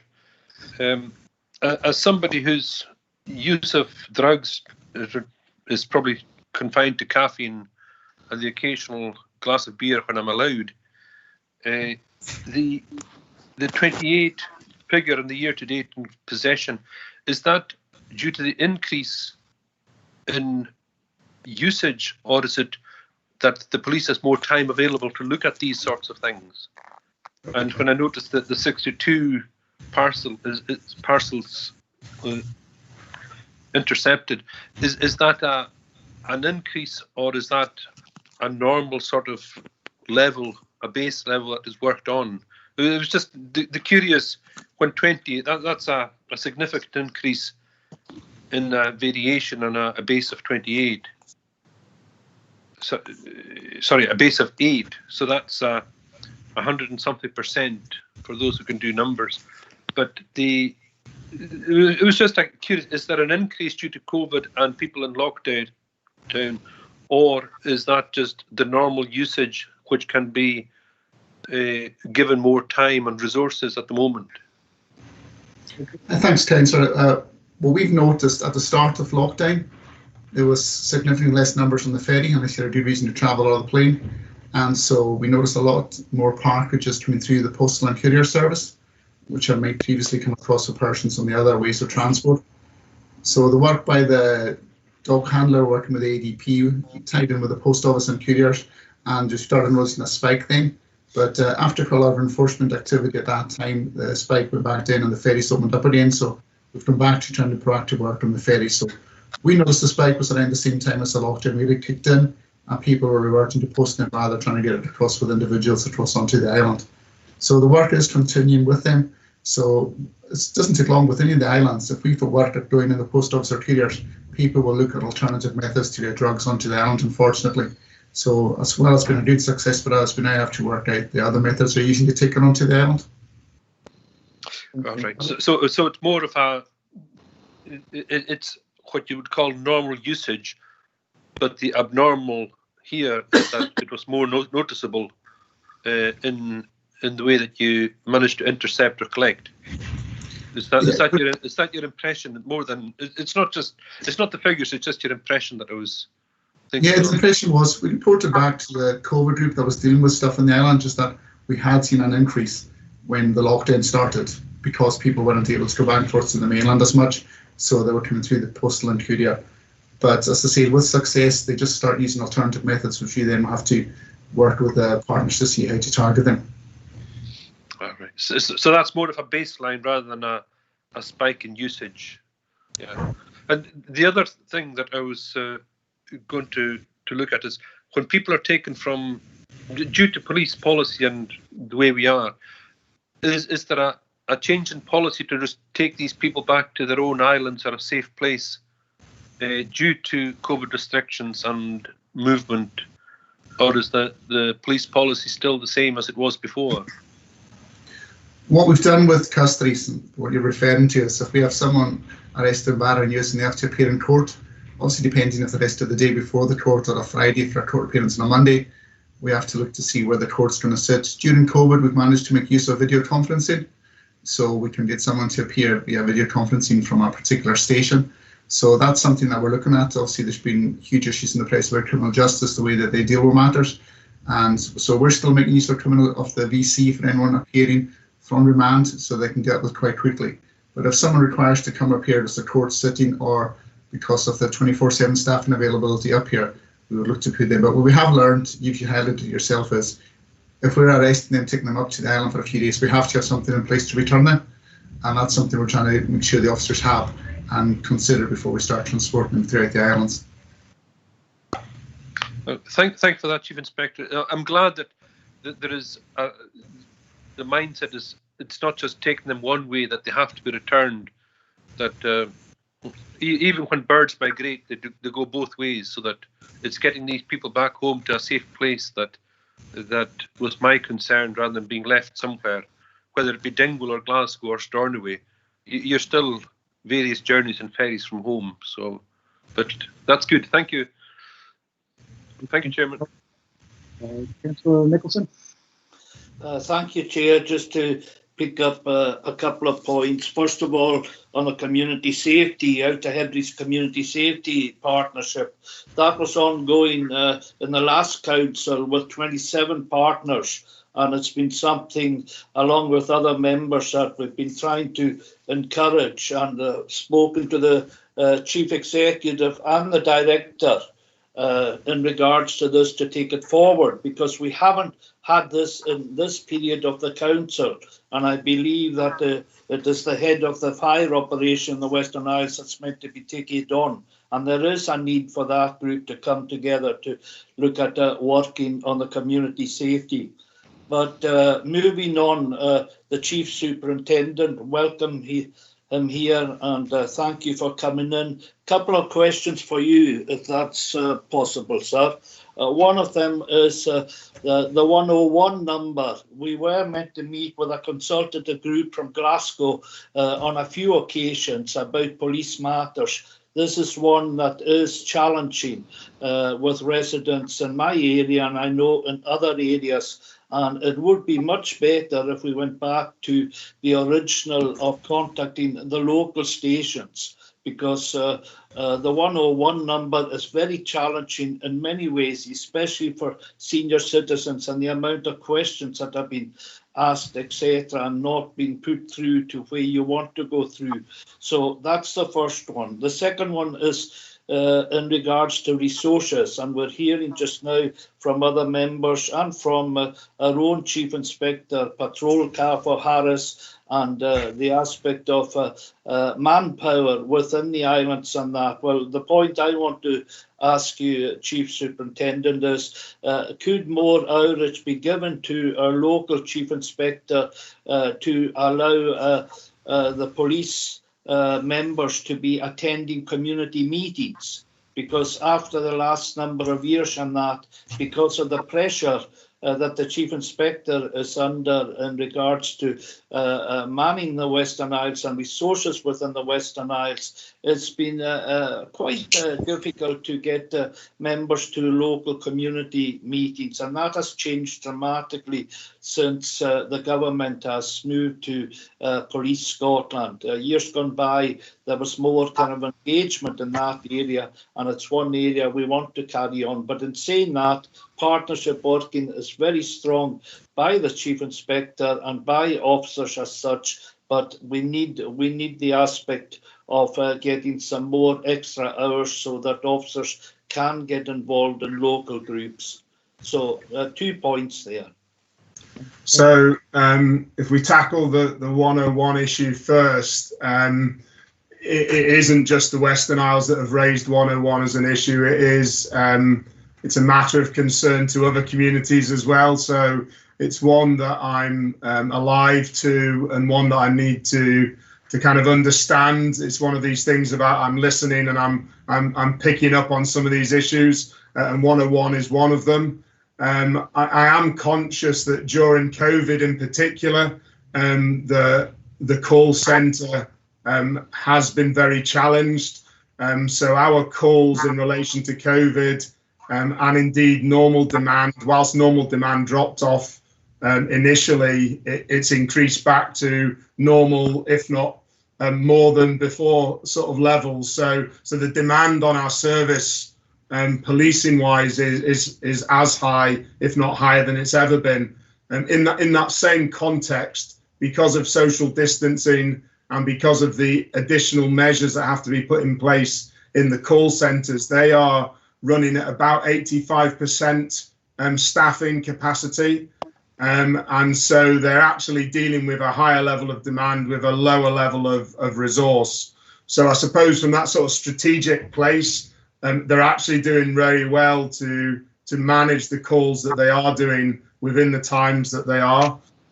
Nevertheless, I recognise the frustrations that being on the calls does have with members of the public. There's not an easy answer here, because the solution that you propose in terms of returning to the way that it used to be managed, and that's a way that again is a process that was in place in many places. That is too resource intensive for Police Scotland as an organisation to return to. So to have 24/7 cover across every police office to receive calls from members of the public is not an efficient and effective way of dealing with the volume of calls that we have, which is between 3 and 4 million calls a year. So it's a significant volume of calls, and the reality is, as a national organisation, we have to deal with that in the most effective and efficient manner, and that is using call centre technology and the application of a resource that can deal with that. And tied into that, and Ian touched on it very briefly, the way that we're trying to assess the calls now is very much based on threat and risk. So there's two aspects to that. The first thing is, if someone is in an emergency situation, then they should be phoning 999. So there should be nobody who feels in a dangerous situation that is waiting on the end of a 101 call. And the national performance around Treble 9 has not really been affected by the impact of COVID, and because we have managed to maintain, that's the priority for us to answer Treble 9. There is a knock-on impact on 101, but nobody who's in any sense of danger should be listening to 101. They should be dialing 999. So that's the first sort of layer of protection for the communities. If they are wanting to report something where they're not, or they don't perceive themselves to be in danger, then the operators are going through a series of questions to try and identify the vulnerabilities and the threats and the risks associated with that call. And this is very much because of the changing demand that we face as a policing organisation. So this isn't, we're not experiencing the same number of calls about crime and about antisocial behaviour that we used to see as a policing organisation. 80% of the calls are around vulnerabilities, concern for people, those style of calls. So it's a very different type of call that we're receiving, and hence why we've got to have people trained to do that threat, risk and harm assessment.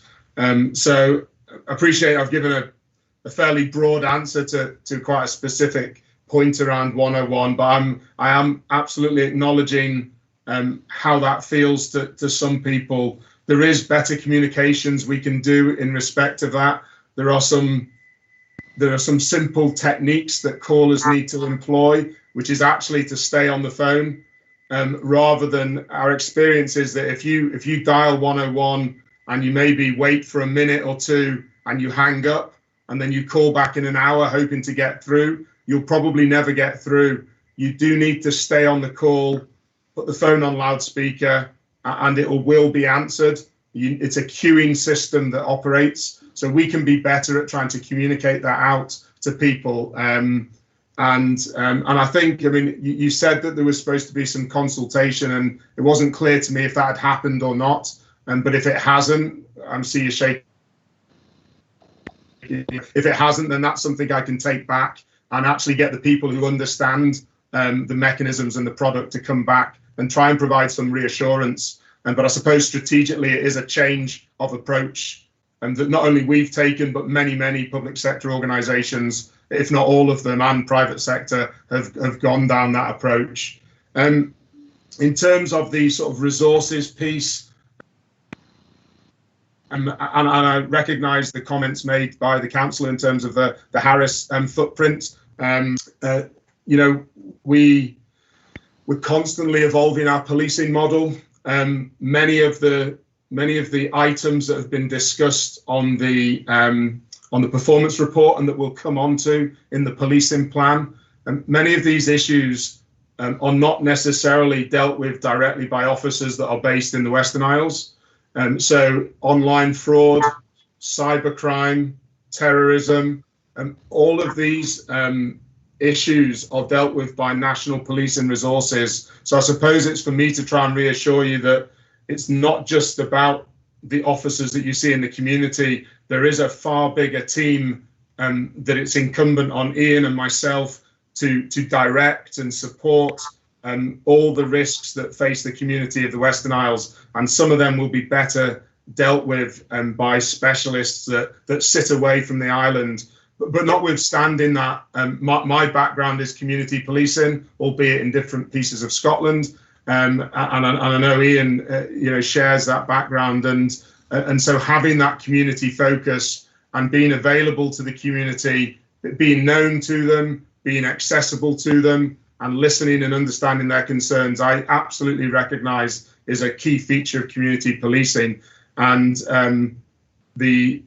we need to keep evolving how we do that, because we don't have extra officers that we can that I can hand over to Ian, because there's area commanders in the rest of the division are asking for, and they challenge me. They do challenge and ask for resource, and I hope that continues. And we'll support absolutely where we can. But I don't have a magic pot either. So the resources I have, we need to deploy in the most efficient way, recognising that actually many of the national resources are supporting local policing here. But for me, it is that accessibility. And I mean, community meetings is a really interesting one, because again, I recognise that historically, a local community officer would always be sitting at these meetings. There are other ways that we engage as well now. The use of social media, online. Ian just referenced an online application for complaints into ourselves. So we do need to sort of keep moving forward in terms of how we engage with everyone,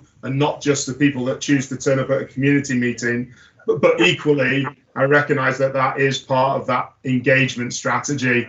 Ian might want to come in about some of the detail around that, because I obviously don't have that level of understanding at this point. But I think the point around the visibility in Harris, the point you raised around the engagement at some of these more formal community structures, that's something we can take away and I can discuss with Ian, and we can just get to the right approach based on our resources now. Using that as one engagement tool, but recognising that isn't the panacea. there are many other ways that the public communicate with us these days, and that's just one way. So hopefully I've helped answer some of your queries, Councillor, but thank you for both of those points. Thank you, Chief Superintendent. And in regards to the 101, we're not talking about during the COVID area, because it's been very professionally handled, etc., and the different pressures. We're talking about prior to that, and the aspect of engagement in regards to that. And our own Chief Inspector locally here has appointed officers to different community groups throughout the islands. The issue is that they've got so much pressure on other, if you like to put it, objectives, and that a lot of the time we're not managing to see the local officer that's appointed to the community council or residents or community associations. And that's why I'm saying if more resource could be given to the Chief Inspector and outreach and that would be helpful to get more engagement in that level. But our engagement is excellent with the force here,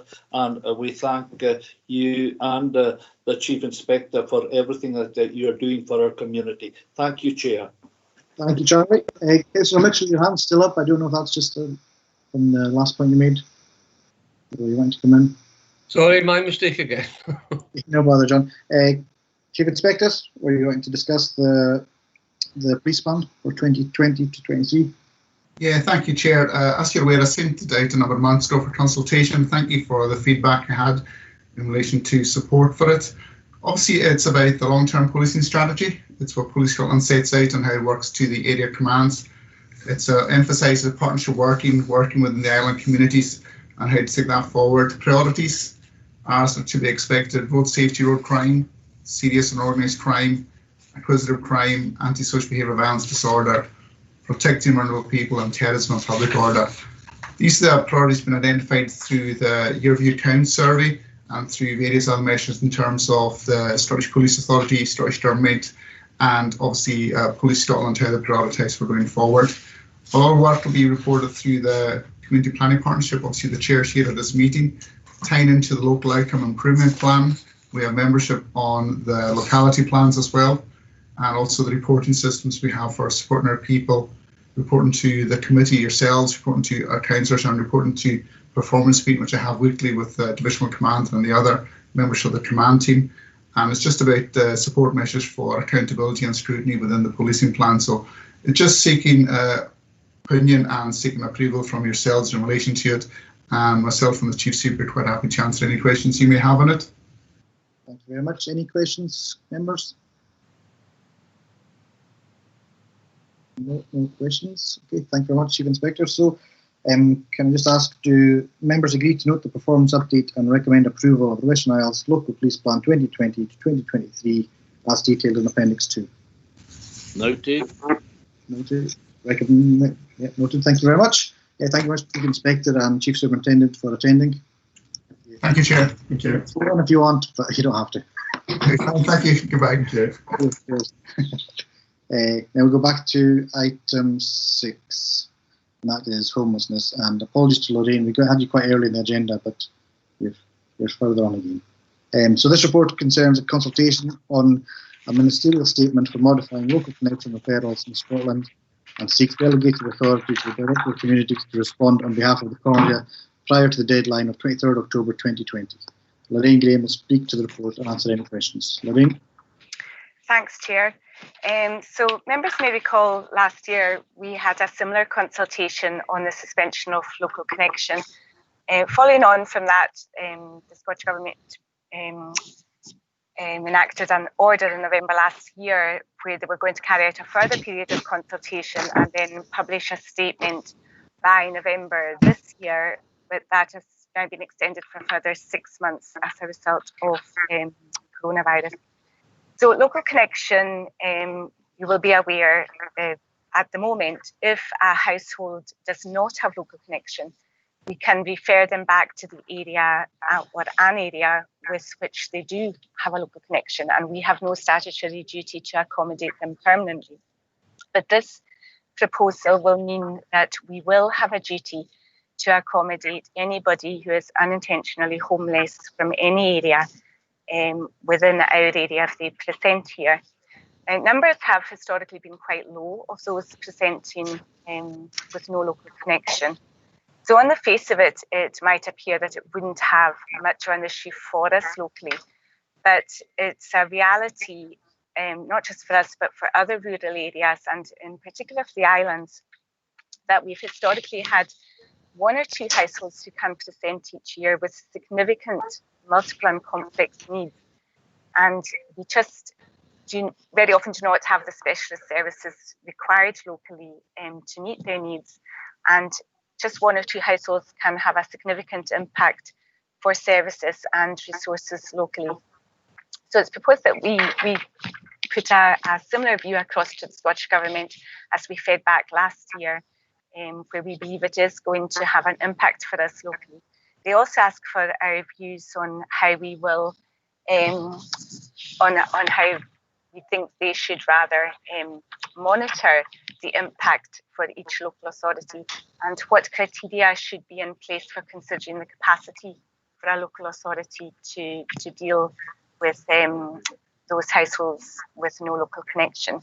So this report just seeks approval for the Director for Sustainable Communities to feed back the CORA's response to the Scottish Government by the 23rd of October, and happy to take any questions. Thank you, Lorraine. Councillor Murray. Thanks, Chair. Just to say thank you very much for the report. It's a very informative report, and just to say thanks to Mrs. Graham for all the work she does in this area. She's very helpful in terms of questions I ask her as well, ward questions. So thank you very much for the report. Thanks. Thank you very much, Councillor Murray. Councillor McKenzie.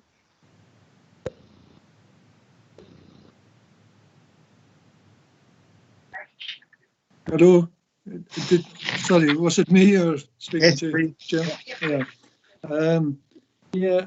I can see the point, and I would thank you for the report. I would say, obviously, we're not against homeless people, obviously, and we don't have a big problem here, but there are problems elsewhere. And we've been talking during this meeting about the pressures on housing and so forth, whether it be private, social, shared equity, rented, people coming into the island, so on. And ironically, COVID seems to be driving people to the islands, allegedly anyway. People are moving from other local authorities to rent and all this sort of stuff.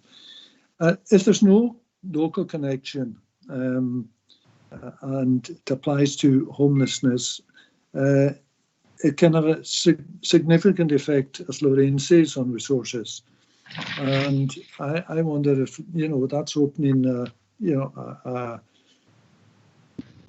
problems for us in the future if we just accept it as it is. The other thing is, and I wouldn't want it to affect that, we've had refugees coming into the local authority area, which is a good thing. I don't know whether they're considered homeless or what do they have a special status? I don't know what the situation is there. I'm just a wee bit. I know Lorraine says that we don't have many cases of this, and it probably in the long term won't affect us. But I just wouldn't want to see the floodgates open for everybody coming to the islands for whatever reason, and I don't include refugees in that context. Thank you, Councillor McKenzie. Lorraine, just to clarify, refugees do have special status, so they don't come under local connection rules at present. With regard to the idea that we're going to be flooded. I think every local authority is of a similar view. Based on the previous consultation last year, the city authorities felt that everybody was going to flood to them. The rural authorities thought everyone was going to flood to them. Obviously, everybody can't be flooding everywhere, but our concern is just the impact for small rural authorities and islands, because we do not have the specialist services required to meet some of those who would come to our island. So that's our distinct issue, as opposed to the issues for some of the more urban authorities. So, on that basis, Chairman, you know, if that is a problem, I mean, how are we going to address that? That's in the recommendation to the court for the directed communities to respond on behalf of the coroner. Yeah, but what is the response on that particular issue? Director?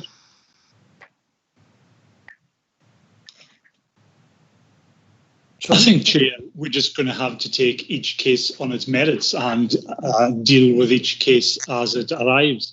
Like Lorraine said, the worry is a small number of households with very, very specialist needs. All we can do is work with our partner agencies to try and meet these specialist needs. But if the people have arrived with these needs, we have to deal with it. Thank you. And Lorraine, were you want to come back in?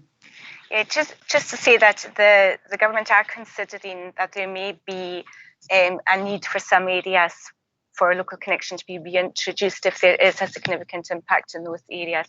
So we will be asking that one of the factors that they look at in considering how they will monitor what's going on in each local authority is the impact for us resource-wise, because at present they're very much just focusing on numbers rather than what's going on underneath those numbers with regard to resources.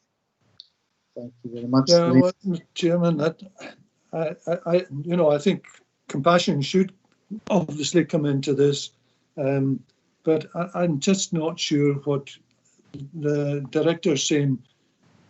We do it on a case of case by case, but at the same time we're accepting what? You know, I'm not quite sure.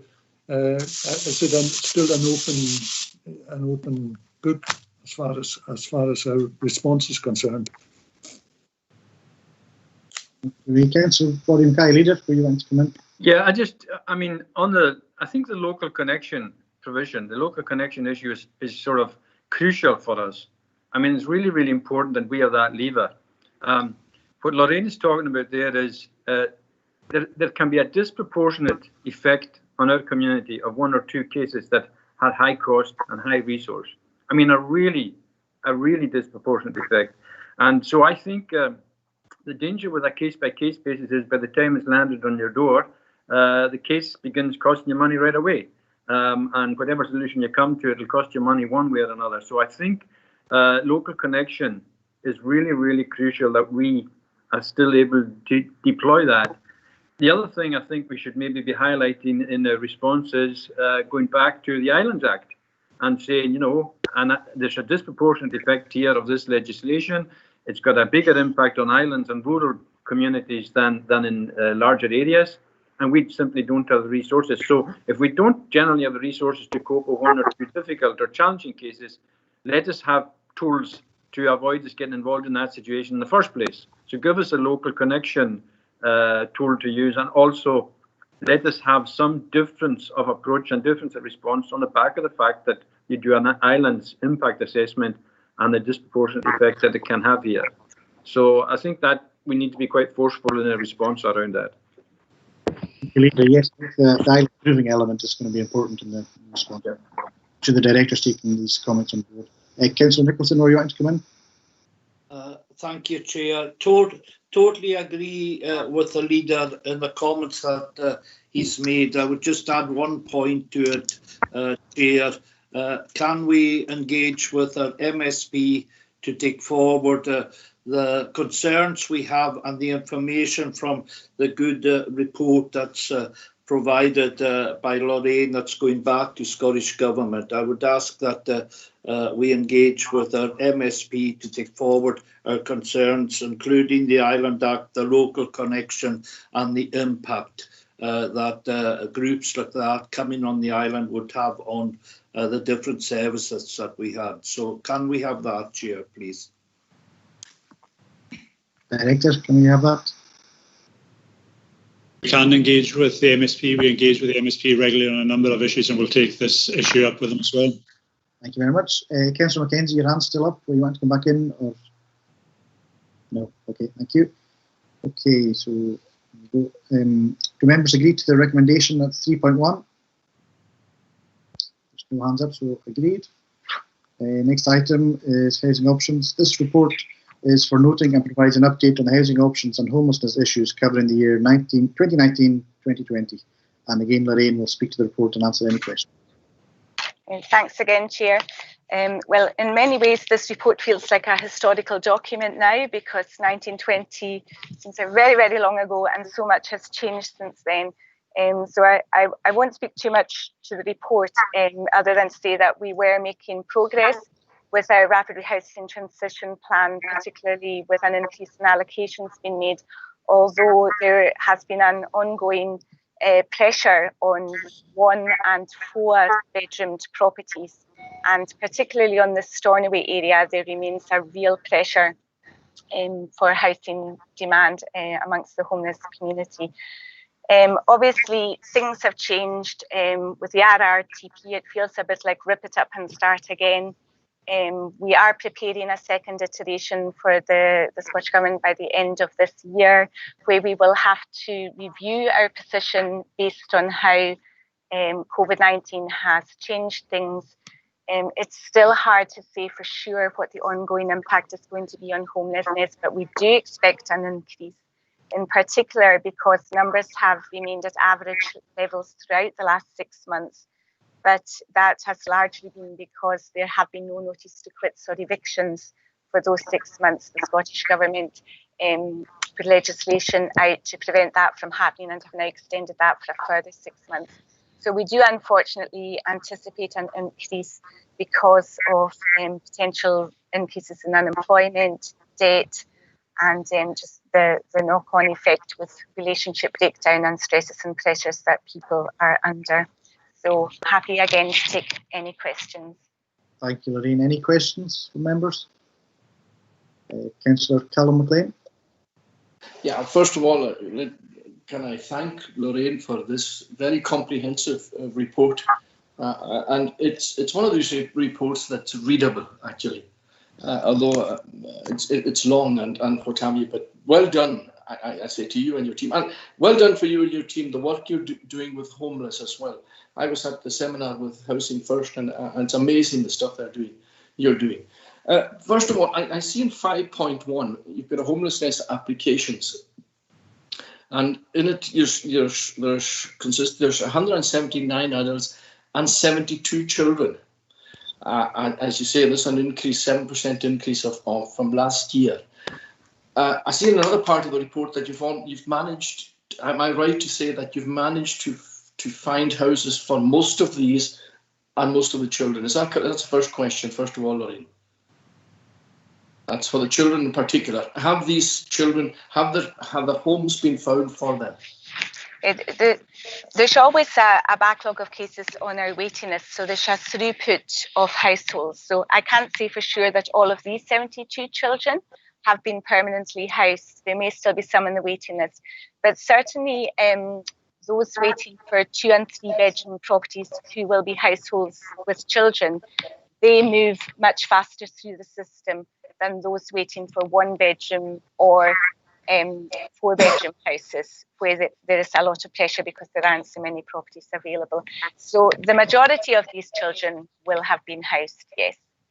The other question I have, one of the mention was made at the seminar, was that consultation with HHP in the building of new houses. For instance, we've got new houses going up in Mackenzie Park and now in Blackwater or what have you. Is there still, and you're saying that there is going to be a real pressure in the Stornoway area, and alas, we are going to see that with the coming, as the results of the lockdown and COVID-19, we're going to obviously see an increase, more than likely, in homelessness applications. Have you worked alongside HHP in ensuring, one of the things that we tried to speak about at that seminar was the need to speak with HHP and with the local authority to ensure that in these developments there were enough houses within there, or some of these houses would be for homeless people. Have you been working alongside HHP in that in the last wee while? Yes, we continue to have discussions with HHP, and they've actually been very helpful in increasing the initial proportion of allocations to homeless following lockdown in order to try and clear some of our backlog that we had in temporary accommodation. So we have ongoing conversations with them, and as the RRTP is reviewed, we will be in discussions with them about the proportion of allocations that we will need in order to meet the Scottish Government's expectations to rapidly rehouse homeless households in our climate where homelessness is likely to be increasing. So discussions are ongoing, but there will be a bit of negotiation required. At the moment, they allocate 50% of, or they aim to allocate 50% of all allocations in the Stornoway area to homeless households. That realistically may need to increase in order to meet the RRTP requirements. Good. Thanks. Thank you very much. Any other questions, comments? See no hands up. So, do members agree to note the report? No hands up, comments, so noted. Thank you very much, Lorraine. So, item 9, apologies have been received from Gavin Hammond as he has had to go to the mainland on business. So, this item will now be reported to the December meeting. And that moves us on to item 10, reports outstanding, and that's for noting. There's no comments. So with that, we'll bring the meeting to a close. The next scheduled meeting of the committee will be on Tuesday, the 1st of December 2020. And I'd just like to say thank you for bearing with me. Like I say, sharing from the living room in South Uist was a bit unexpected today. I didn't make it to the top of Hayball like Mr. Bird did, but pretty far away. So thank you very much. We'll see you later, guys.